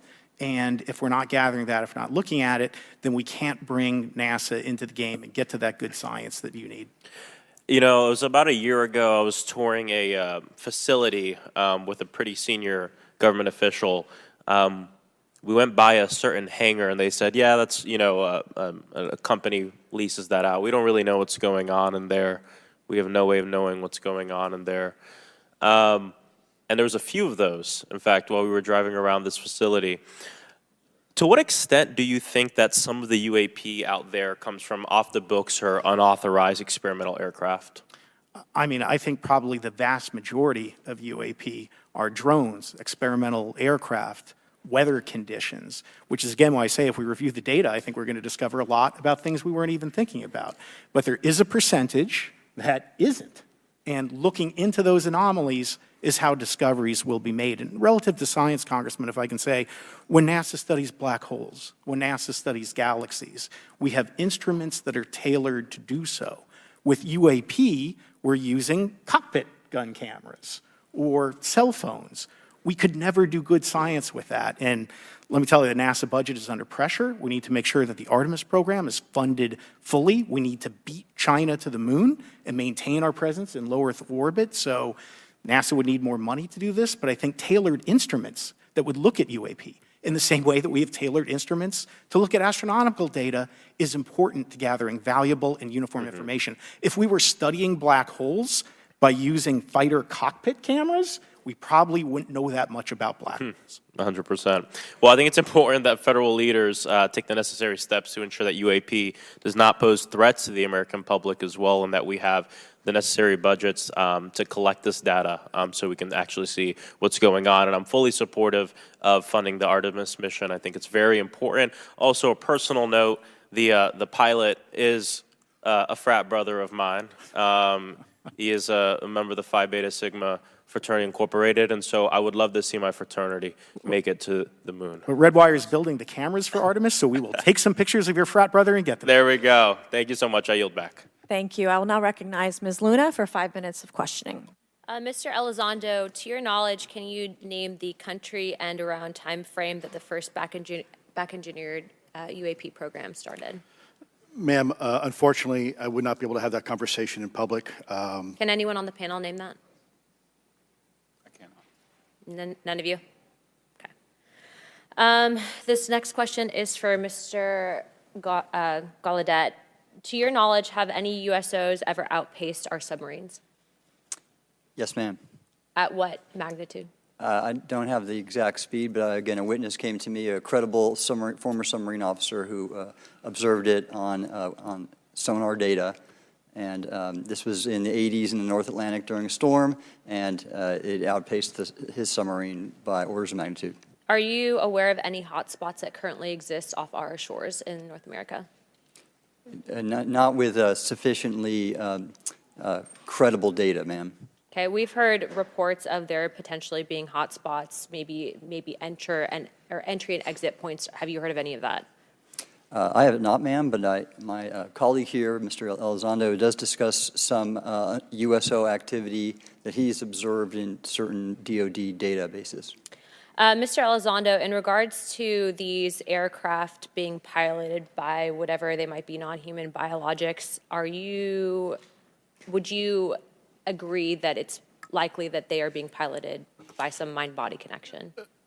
Ma'am, I think it is safe to presume here that they are being intelligently controlled because some cases seem to anticipate our maneuvers, and in other cases they seem to, I came across an email where the word stalked was used in a very secure email between Navy officers discussing their ships' being pursued by a UAP. In our previous panel, we had Grush, and he had testified to say that some of these were interdimensional beings. Can you speak on that at all? Ma'am, I'm not qualified, certainly as a scientist or otherwise, to speculate points of origin. I looked at everything from a scientific perspective. So if you look at, for example, instantaneous acceleration, which was one of the observables of the program that I belong to, ATIP, the human body can withstand about 9 G-forces for a short period of time before you suffer negative biological consequences, blackouts and ultimately redouts and even death. Comparison, our best technology, the F-16, which is it's an older platform, but one of our most highly maneuverable aircraft, manned aircraft, made by General Dynamics, can perform about 17 or 18 G-forces before you start having structural failure, meaning that the airframe begins to disintegrate while you're flying. The vehicles we're talking about are performing in excess of 1,000, 2,000, 3,000 Gs. So are you, I guess, would it be safe to infer that they're living craft? You know, I'm not prepared at this point to state for the record is something alive or not, because even that definition is hard. There was a time in science we thought that life required oxygen, and we now know that's not true. There are anaerobic bacteria that thrive in oxygen environments that lack oxygen. And so also the same with photosynthesis. When I was in college, I was told everything is derived from photosynthesis as a form of energy. In reality, that's not true. There are things that live off of chemosynthesis. So we're constantly having to reevaluate our understanding of what the definition of life is. Do any of you ever come across reports from people that claim to have firsthand experiences with these entities, whatever they might be, or these aircraft, and then as a result, whether or not they're religious, find that these things will automatically disappear? Anyone, and this is open to any of you on the panel. So just real quick, because I'm running out of time. Lou? Ma'am, I've always been a nuts and bolts kind of guy. When I was at ATIP, I was focusing more on the performance characteristics and less on the potential occupants. Okay, the reason I ask is because it seems like, just based on our conversations, that we've had people that say that there are good and bad of whatever these things are. And so my concern from a national security perspective is A, that true? B, are you guys hearing the reports of that? And C, I think moving forward in regard to technology, Mr. Gold, if you can answer this real quickly, some of these aircraft, it seems that they are operating off of energy that we don't currently have. But just yes or no, in your opinion, if we were able to obtain that, would that impact humanity for the better or negative?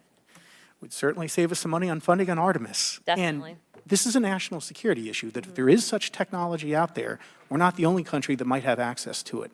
We don't want to be on the wrong end of technological surprise. Okay. Thank you guys for your time. All right, thank you. I will now recognize Mr. Garcia for 5 minutes. Thank you, and I apologize for stepping out. My governor is here upstairs, so I'm trying to get in between meetings, so apologize for that. I want to just start by just asking everyone on the panel or witnesses, and I had a chance to read all the testimony before, but just to set the agenda, just if we can go down real briefly, do you believe, just for the record, that the federal government, any part of the federal government, is knowingly concealing evidence about UAPs from the public? Yes, sir. 100%. Yes. Yes. Thank you. I also want to just go down the line. I know many of you have already said this, but I just, for the record again, just briefly, what do you believe UAPs could be or are? Strong evidence that they are non-human, higher intelligence. I echo my colleague's comment, sir. Genuinely do not know. Don't know, but we must find out. Okay, thank you. I appreciate those answers, gentlemen. I think this is obviously another remarkable hearing with just really important information, so I thank all of you for answering the questions. Admiral, I just want to go back to one thing. Now, last year, our subcommittee heard from 2 retired Navy pilots, Lieutenant Ryan Graves and Commander David Fravor, regarding UAPs. Actually, I think Ryan is here in the audience and been a great person to get to know and to have conversations with. He, of course, has been involved in the Safe Airspace for Americans Act with Chairman Gray and been a great person to get to know and to have conversations with. He, of course, has been involved in the Safe Airspace for Americans Act with Chairman Graves, with Chairwoman Mace for UAP reporting by civilian aviation personnel. Can you discuss briefly why it's important for civilian pilots to be able to report UAPs and why these legal protections are critical for our national security. Yes, Congressman, thank you. And I did invite Ryan Graves as my guest, as I'm on his advisory board for the Americans for Safe Aerospace, and the legislation that you supported and introduced, I fully support as well. And I think it's important that more civilian pilots, commercial pilots, report so we can better understand and learn and do research on UAP, as well as remove the stigma so more citizens report on what they observe.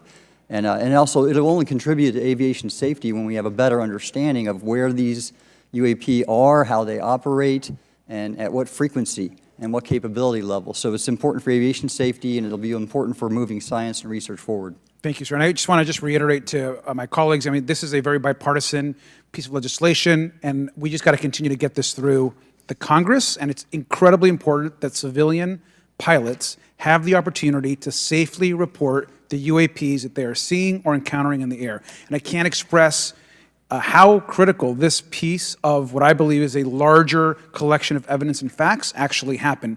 We've been approached by pilots. I've talked to folks that have been engaged with our office and others, and there is still enormous stigma. And essentially, we don't have a system where folks are feeling free to be able to report what they're seeing. And so I just want to reiterate that advocacy. Mr. Gold, in your testimony, you discuss NASA's Aviation Safety Reporting System, a confidential, non-punitive reporting mechanism. In the Safe Airspace for Americans Act, we explicitly allow for civilian reporting, of course, of UAPs. Can you explain why the NASA task force recommended the use of the Aviation Safety Reporting System? The Aviation Safety Reporting System is an existing system that is trusted, that has taken hundreds of thousands, now millions of cases.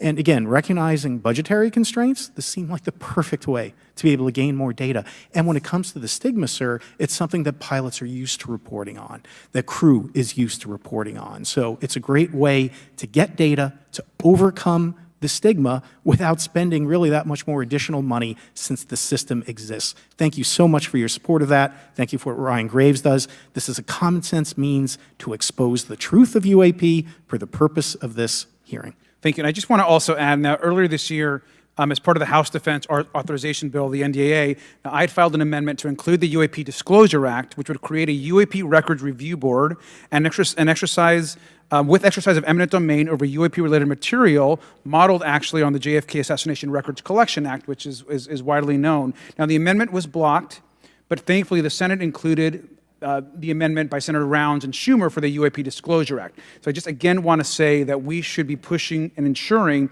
the UAP Disclosure Act, which is bipartisan in its support, should move forward. And if I can just briefly, particularly Admiral, can you just briefly, as I close my time, explain why the UAP Disclosure Act would be critical for us and our national security? Thank you, Congressman. Yes, I believe the UAP Disclosure Act is important for national security, as well as advancing potential socioeconomic benefits resulting from UAP research, as well as public safety, as we referred to previously regarding aviation. And this act will allow for greater transparency and open research, and that's why I'm also a member of the UAP Disclosure Fund as an advisor, as in the Sol Foundation, as an advisor, senior strategic advisor, which is advocating for the same. Thank you very much. I yield back. All right, thank you. I'd like to recognize Mr. Biggs for 5 minutes of questioning. Thank you, Madam Chair. Thank you for holding this committee. Thank you to the witnesses. Admiral, the video that is called the Go Fast video, the email that you've talked about being deleted, I just want to briefly cover this. You said that the email, the author was asking whether any of the recipients were aware of the classified technology demonstrations that it could explain the objects that were observed. And then you said the email disappears. Then you guys have a series of meetings. The commander of fleet forces and his operations officer never discussed the incident again. Is that right? Is that accurate? That's accurate, sir. And even during weekly meetings, it was never discussed again. My question for you is, you were in those meetings. Did you personally hear that nothing was going on about that?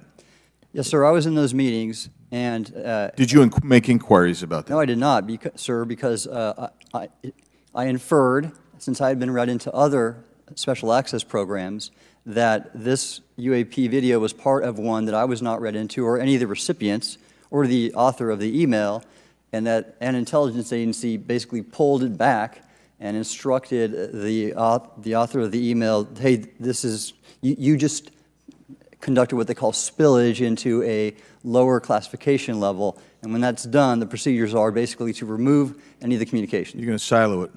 So, and you, Mr. Elizondo, you said in your report and your testimony today, a government work on the UAP subject still remains classified. Excessive secrecy has led to grave misdeeds against loyal civil servants, military personnel, and the public, all to hide the fact that we are not alone in the cosmos. Fair? Yes, sir. All right, and all of you, and Mr. Schellenberger, by the way, I've read several of your books, Mr. Schellenberger, excellent stuff. Thank you. What I would say, too, is you were asked about the veracity of the author of this report. You comfortable with the veracity? Yes. Okay. And then, and I'll get to you in a second, Mr. Gold, we'll talk about Kuhnian and Lakatoshian scientific advancement and how we're obviating that through these processes. But we'll get to that in a sec, because what I want to really get to is the ultimate question really becomes this: for what purpose is the federal government overclassifying, because that's what they're doing, they're overclassifying, and forbidding the public from getting access to this? And if you know, if you have an explanation, I'm curious, because I know what I've been told. I just want to know, from your perspective, why do they overclassify? Mr. Elizondo, you look like you're finger on the button, ready to go.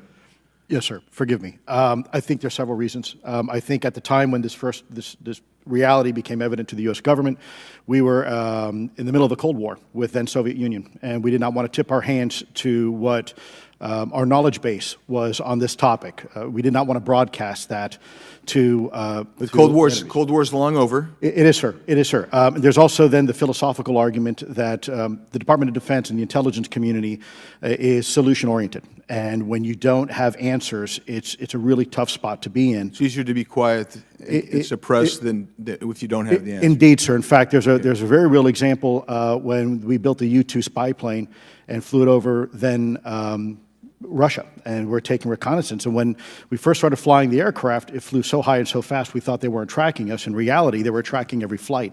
It wasn't until the Russians could develop the SA-2 surface-to-air missile and successfully shoot them down. I would suggest to you also, along with Lakatos and Kuhn, you also have a problem with Kenneth Arrow's path dependence or increasing returns. That's one reason why they won't disclose it. It's too painful to admit. But I just want to read a couple things from Mr. Schellenberger's, what he gave to us today, because I think this is interesting stuff, and I just want to convey this to you. On USG networks, there exists infrared footage of and imagery of a grouping of vessels engaged in SIGINT and massive collection at night in a specific area of the Pacific Ocean. This footage, which was in close proximity to the vessels, a large equilateral triangle UAP suddenly appears directly over the ships.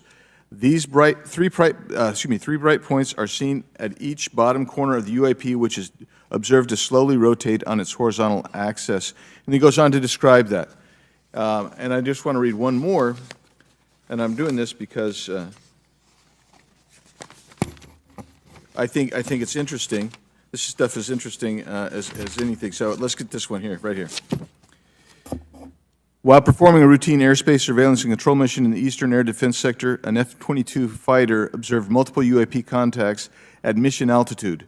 Moving to intercept, the F-22 pilot noted multiple metallic orbs slightly smaller than a sedan hovering in place. Upon vectoring towards the UAPs, a smaller formation of the metallic orbs accelerated at rapid speed towards the F-22, which was unable to establish radar locks on the presumed hostile UAPs. The F-22 broke trajectory and attempted to evade, but was intercepted and boxed in by approximately 3 to 6 UAPs. And then I'll leave that there, but because I just have no more time left. Well, she's not looking. So let's just get into let's get into part of this. I thought I would be saved by the bell. No. Let's talk about Kuhnian, Lakatoshian type of scientific development, and the problem that we have here is you have institutional blockage of what would be normal development of scientific ideas. And if you want to expand that, Mr. Gold. We're over time, so be very fast, please. I'll just say I'm a recovering attorney, so please take it easy on the science, but all breakthroughs have been heretical at first, and that's the challenge that we face, particularly with something as extraordinary as this, which is why gathering the data is so important. And I'll just end by saying, by the way, the overclassification of material is in no way limited to UAP. That is occurring throughout the government, as well as the inability to get people classifications in a timely and efficient manner, and then to have those classifications be broad enough to be useful. So this is a larger issue that I hope that Congress will look at. Thank you. Thank you, Mr. Biggs. I've been generous. All right, Mr. Burleson, I'll recognize you for 5 minutes of questions, please. Thank you, Madam Chair. Mr. Elizondo, does any branch of the United States government or defense contractors possess technology? Sir, there's documentation that I believe was submitted for the record that was approved for release by the U.S. Pentagon, by the Department of Defense Office of Pre-Publication Security Review, and it states one of the reasons why my predecessor program, OSAP, was trying to collect material of unknown origin. Was it successfully collected? It was not. What happened is that there was an aerospace contract company that requested to divest itself of the material that was collected in the 1950s. Right. Unfortunately, that didn't actually occur. So let's dive into that. That's the Bigelow Aerospace, correct? So yes, sir. There was a journalist, Christopher Sharp, who said that there was a transfer between Lockheed Martin, Bigelow Aerospace, and the CIA allegedly blocked this. Can you describe that? What I can say is that it was blocked. Why it was blocked, I can only surmise. I was part of some conversations later on with some of those contract personnel where they had told all of us that is accurate.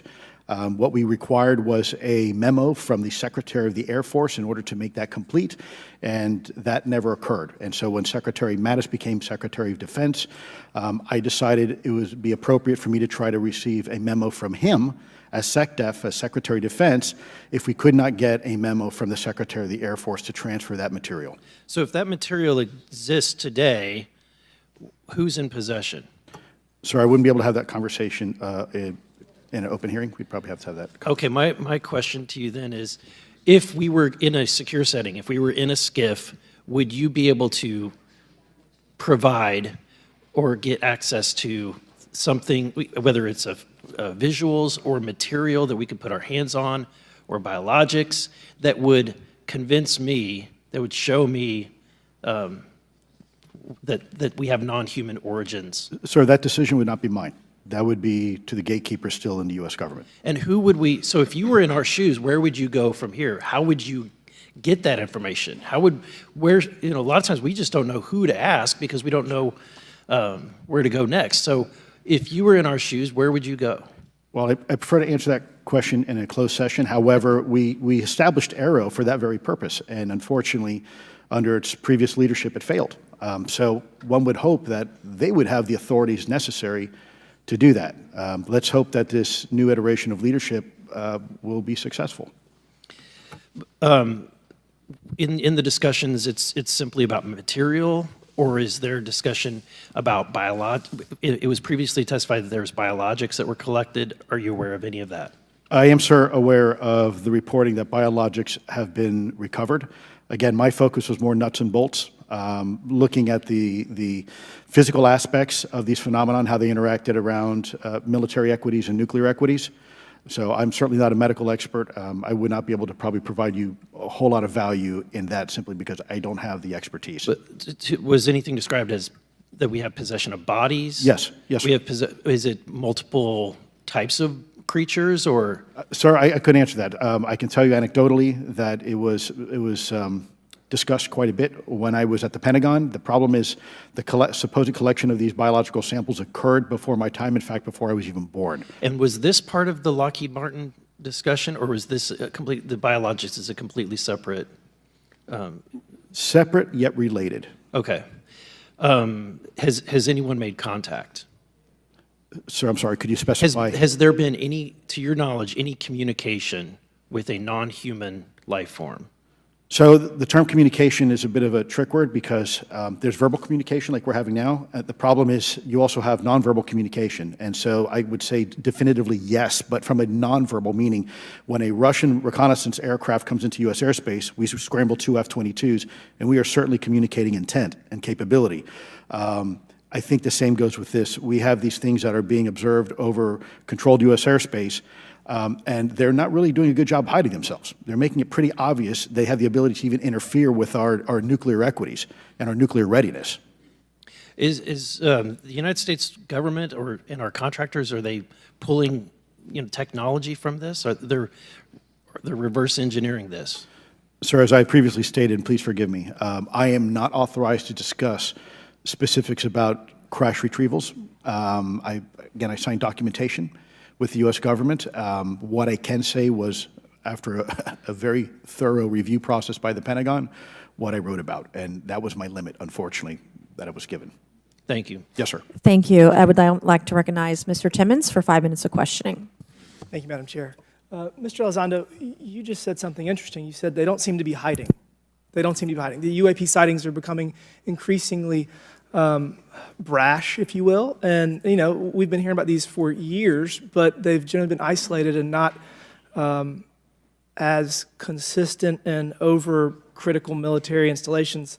Would you say that's fair? Is this becoming increasingly often? Is it happening more and more? Great question, sir. Let me see if I can answer this for you. Certainly, there seems to be some indication that they're being provocative, meaning that they're, in some cases, literally splitting aircraft formations right down the middle. So that's an air safety issue. The question is it the frequency increasing? And really the response is it depends.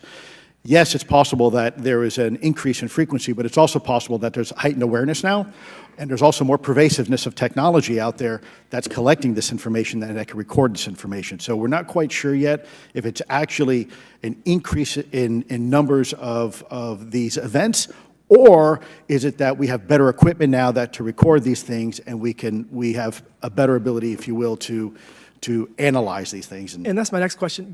It seems that a lot of these sightings occur near military installations. Do you think that these UAPs are intentionally targeting military installations, or do you think that we have increased abilities to monitor surrounding the military installations? Sir, maybe both. Part of my concern is we have something in the Department of Defense and the intelligence community called IPB, Initial Preparations of the Battle Space. And we use equities like ISR, intelligence, surveillance, and reconnaissance, and other type of equities and technologies to prep the battle space. And certainly, if I was wearing my national security hat, even if there was a 2% chance that there was some sort of hostile intent here, that's 2% higher than we really can accept. And so we must figure out, there's a calculus, capabilities versus intent, in order to identify if something is a national security threat. We've seen some of the capabilities, yet we have no idea in the intent. And so this is why this discussion is somewhat, I think, problematic from a governmental perspective, because we have no idea. Sure, thank you. Mr. Schellenberger, you're particularly familiar with the Langley Air Force Base incident a year ago? Are you familiar? Just from what I read in the Just news. from what you've read? Yeah. I would imagine a large percentage of the American population became aware of that with the Wall Street Journal article. Would you agree with that? Yes. And were you aware of that incident prior to the Wall Street Journal article? No. To the rest of the panel, was the Wall Street Journal article the first time that y'all were made aware of what was essentially an over 2-week UAP frenzy over Langley Air Force Base? Were y'all aware of this prior to the Wall Street Journal article? Anybody, show of hands. Yes, sir. Dr. Guyette, could you give me how did you become aware of it? A colleague of mine who I referenced previously, Chris Mellon, he wrote an extensive article about this, that there were other incursions of drones over Langley before this, as well as many, many military installations over the last 5 decades. And it's my understanding that there's been an ever-increasing in number, and I'm trying to think how to say this because I wear 2 different hats. I'm still in the Air Force. So, I mean, it seems that they're becoming increasingly brash, and the question that we really have to figure out is it China or is it non-human? And I think that's the biggest question the American people want to know. If it's China, it's scary because they have a lot of technology that we cannot explain. And if it's non-human, that's scary because we don't know the intent. Would you say that's fair? Yes, Congressman. And in fact, I really believe that we should use this hearing as a catalyst to improve and bolster our air defense capabilities and our maritime domain awareness capabilities, because obviously there are holes in it, whether it be UAP of non-HI direction or NHI direction, or, as you say, sir, China or any other adversary. Are you all aware of any task force at the Pentagon or in the national security apparatus that's trying to assess the answer to that question? At the current moment, sir, no, but this is a great point.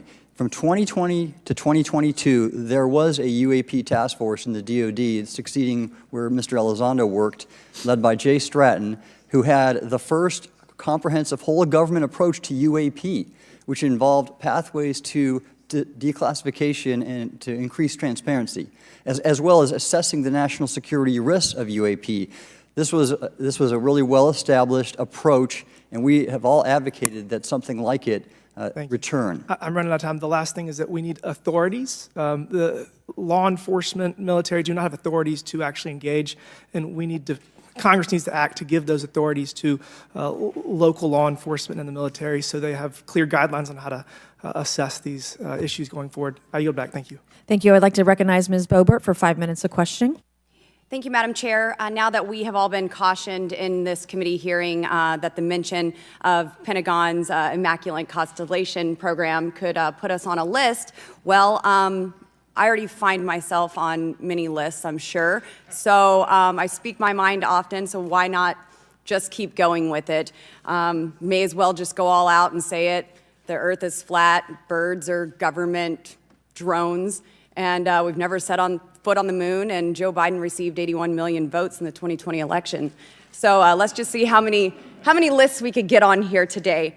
But Mr. Shellenberger, I wanted to ask you, I think I understand from this hearing that you would agree that classifying information like this is not in the best interest of the people. Is that correct? Yeah, I mean, with the caveat that, of course, I would support classification necessary to protect secrets essential to national security, but I think it's pretty obvious that there's overclassification. Overclassification, yes. And so in most instances, if they can't tell us what, do you think at some point they'll at least tell us why? President-elect Trump has repeatedly committed to greater transparency, both on the UAP issue, on JFK files, on COVID origins, and many other things. So I think that we need to make sure that the next administration is held accountable for that. Agreed. And this is for all four of you. Yes or no, please. I have many questions I want to get to. Are there any known instances of recovered materials or technologies that are not of human origin and maybe connected to any advanced bioscience defense programs within the USG? I don't know. I wouldn't be able to answer that, ma'am. I don't know. I don't know. Okay, so there are rumors that have come up to the Hill of a secretive project within the Department of Defense involving the manipulation of human genetics with what is described as non-human genetic material, potentially for the enhancement of human capabilities, hybrids. Are any of you familiar with that, yes or no? No, ma'am. I am not, ma'am. I'm not. No, ma'am. Okay, I would like to know, with Immaculate Constellation, how does this relate to UAP activities, Mr. Schellenberg, in oceanic environments? Are there any instances where the Navy or other maritime forces have encountered UAPs that could not be explained by known technology or natural phenomena? Yeah, the Immaculate Constellation covers both terrestrial and oceanic, and there's actually a number of cases described in the report that occur in the ocean. And do you believe that there is a concerted effort by the Pentagon to keep Congress out of the loop regarding these UAP activities, specifically in our waters? Yes. I think it's about 5% of our ocean that's actually been studied in detail by man, and we've studied more of space than we had of our own oceans. And so are there any accounts of UAPs emerging from or submerging into our water which could indicate a base or presence beneath the ocean's surface? I don't know about a base, but, as I mentioned, I had a different source entirely describe this pretty extraordinary footage that exists of orbs, of an orb coming out of the ocean and being met by another orb. Some would say that there's multiple hotspots where we see frequent activity. So in your investigations, have you come across any data or visual evidence like sonar readings or underwater footage of these UAPs? I have not beyond what's in the report. You've written about UAPs not only in the air but in underwater. Are there any specifics on what you've learned about the UAP activity in our oceans? Particularly, have you spoken with sources who have provided any evidence or eyewitness accounts of these UAPs interacting with our naval forces or being detected by our underwater surveillance systems? Nothing beyond what's in the report and then the specific case that I mentioned with the orbs. So this report says it all. There's no other information that we are aware of regarding the activity within our waters. I have other sources that have told me, that have shared a significant amount of information, but they're not comfortable with me sharing it at this point. Okay. Are there any technological capabilities observed in these oceanic UAPs that seem to defy our current understanding of physics or our engineering capabilities? It seems like they all do. Yes, I would agree with that. My time is up, but I do appreciate your bravery, your courage for coming here and speaking today. And it seems like there's still some questions that we need answers to, and we will not relent until we get those to the American people. Thank you all. Thank you. I move to allow myself and the ranking member 5 additional minutes for questions. Without objection, so ordered. Mr. Elizondo, were you read into the Immaculate Constellation program? I would not be authorized to confirm nor deny the existence of any ongoing or past program, especially as it relates to a special access program, either by name or trigraph. Okay, and then does the U.S. government or private contractors, do they work with other foreign countries, China, for example, to exchange data, quote from a source, that intelligence data about UAP? Let me see if I can answer that a little bit more generally, ma'am, if I may. We do have foreign material exploitation programs. That is something that is widely known, and that term itself is unclassified. How exactly that works becomes a bit sensitive. A discussion we could certainly have in a closed session if you like. We do work with international partners and allies quite often, not just in military exercises and workups, but in other intelligence efforts as well. In terms of material that's given to private contractors, is certain material given to certain contractors because of their experience? So, for example, if it's related to submerged and undersea propulsion, would it go to a general contractor like General Dynamics? Yes, ma'am, absolutely correct. Different contractors have different levels of expertise. What's Lockheed's expertise? Aerospace, ma'am. In the UAP space, that's all that, they wouldn't do submerged? No, I didn't say that, ma'am. Okay. Lockheed Martin and others do quite a bit of work both in our atmosphere, in space, and even underwater. There are certain efforts to. It's a tough question you're asking. You put me on the spot here. I'm looking for the answer. Yes, ma'am. No, they are involved in a lot. I would rather let Lockheed Martin explain the different domains that they are involved with. Probably I'm not authorized to discuss that, but they are involved in a lot of different areas and domains. Admiral, flight safety risks for our pilots, based on what you've experienced and seen in your career. They're extensive, and the one exercise I referred to where I received the email that was then deleted was the pilots, and this is worth bringing out. There are debunkers out there who have said the GoFast video was just a balloon. That was only one video that was released. There were dozens of these encounters that pilots, friends of Ryan Graves, who's in this room right here, witnessed and caused significant safety concerns. And to almost call out and exercise it and shut it down, which is very compressed, and the carrier's getting ready for deployment, and the pilots have to get certified to land on a carrier, it's extreme, to say the least. All right, I have two last questions.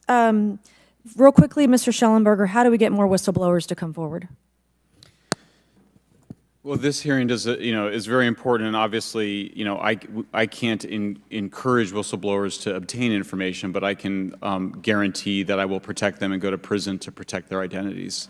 if they come Okay. to me. Yes, sir. Okay, my last question. The first hearing we had on this, I'd never been briefed on UAPs or what they were, biologics, non-human, et cetera. How would you define, each of you, my last question, how would you define non-human biologics, non-human intelligence? What are we actually talking about? Admiral, and we'll go down the line. I don't think it's a stretch when you look at the diversity of life on this planet and the size of this universe to think that there would be more diverse, higher order, non-human intelligences throughout the universe, and that's probably what's visiting us. I would take the scientific approach. The definition would be the ability to react to a stimulus in a manner that requires an intellectual thought process. I just don't know. I think we must be modest in our assumptions that we're looking for intelligence. That could be biological, it might not.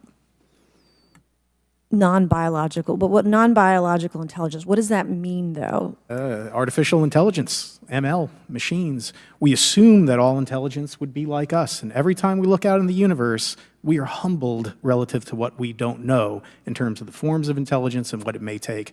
I can assure you I probably can't ask you your question, but I think the ultimate answer is going to surprise us all.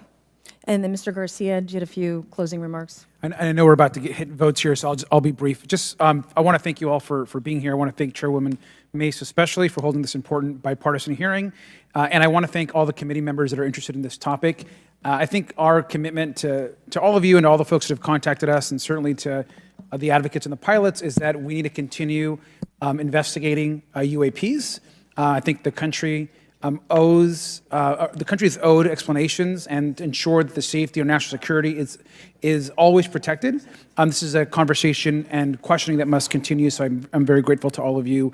And I also just want to add, just personally, I think it's really important for me, two things guide my questioning and my observations on UAPs. One is we should always be guided by facts, science, and data, and stay serious on those issues. And the second thing is I think that we should not limit our imagination and our thoughts and our curiosity on what UAPs could actually be. And I think those two things for me are really important, and I'm grateful for all of you to be here. So with that, I yield back. Okay, and we have Mr. Ogles, who is on the way. He's going to be here any second. Is that correct? Want to check, and he'll be the last member with questions that we have today, and then we have votes. So we want to thank you all for being here. I want to thank Mr. Garcia and folks on both sides of the aisle for being here today and being patient. We have a lot more questions, and I hope that this will open the door to more hearings in the future. I obviously would like to know how much taxpayers are spending on this. You have the right to know, but also if we're spending money on something that doesn't exist, why are we spending the money? And if it does exist, why are we hiding it from the public? And of course, our national security is a huge issue, because if there's technology that could harm us or our allies that are in the hands of our adversaries, we obviously want to stay ahead of that to the best of our ability to ensure that that technology is not in the hands of someone who could use it against us or our allies anywhere in the world. So, Mr. Ogles, you're just in time, babe. I will recognize you for 5 minutes of questioning before we head on out today.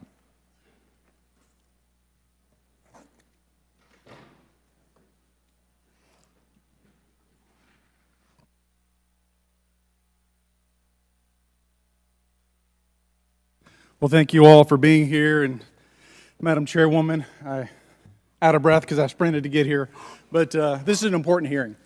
I think we all know that there's something going on. Mr. Elizondo, based on your knowledge of UAP sightings, do you believe it's fair to say that they are especially common near nuclear sites? Yes, sir. Mr. Congressman, I absolutely am convinced of that, as are my colleagues inside the government. And the reason why I pose that question, and this has been one of my talking points from the beginning, is, Oak Ridge is in Tennessee. The so-called weather balloon that drifted, that we now know was controlled, it passed near Oak Ridge. It obviously is a sensitive site, both of interest to our adversaries and to whatever else this is. Because we know that at military installations, at sensitive locations, such as nuclear facilities, that we're seeing this take place. So the question is what is it? Do you believe they've caused an irregular activity, and why might they be interested in those sites? Sir, in some cases, it's actually regular activity. You'd be surprised. There's actually documentation right now that's been submitted. It's not just Oak Ridge. It's Savannah River Site, SRS. It's also Los Alamos. A lot of our sensitive R&D locations appear to be under some sort of surveillance and monitoring. Why? Well, because a lot of innovation comes out of those areas, a lot of new technologies, a lot of, if you will, disruptive technologies that we use for our national defense originates out of those locations, and advanced concepts in physics as well. So if I was doing any type of reconnaissance, even on a foreign adversary, that's a great target to start with. Sure, and again, this has been one of my talking points. I do have questions. What role might the Department of Energy or its subsidiaries or affiliates have in this type of technology, or possessing this type of technology, whether it's ours or others? Mr. Gallaudet, I think your testimony has been pretty clear, but would you please reiterate that do you believe UAPs pose a threat to pilots? Excuse me. Yes, sir.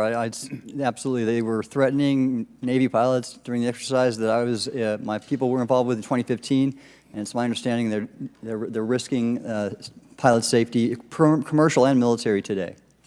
Well, considering, and I understand that there's a need in some cases to keep certain technologies secret, but you believe that it is posing a threat to our personnel, correct?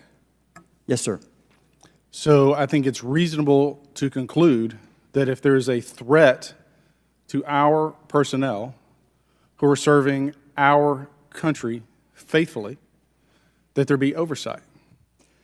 100%, Congressman. And in fact, that's the one thing that we've not talked about enough during this hearing, is the fact that the government executive branch not sharing with Congress what it knows about UAP infringes on your legislative and oversight responsibilities to such an extent that's very concerning. I mean, what else are we, if you look at national security or intelligence or foreign affairs or appropriations, you all have oversight and legislative responsibility regarding those.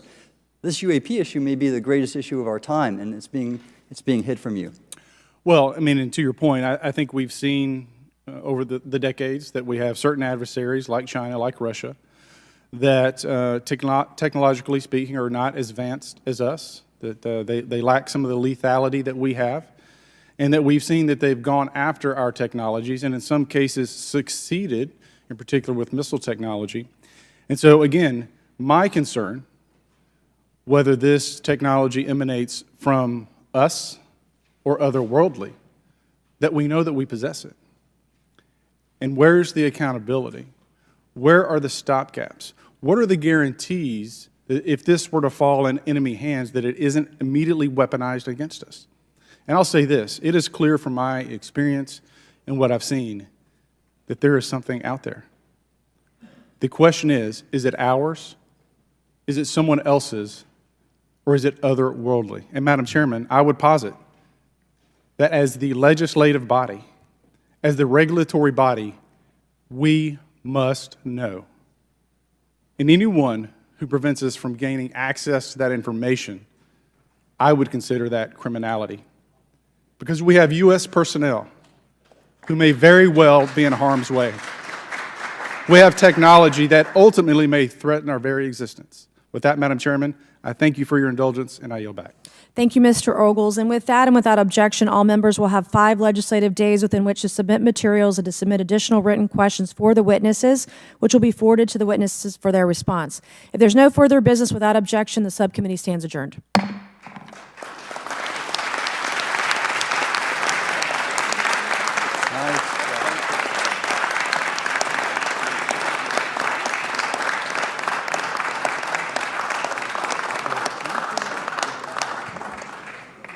Well done, sir. Thank you for that. That was a nice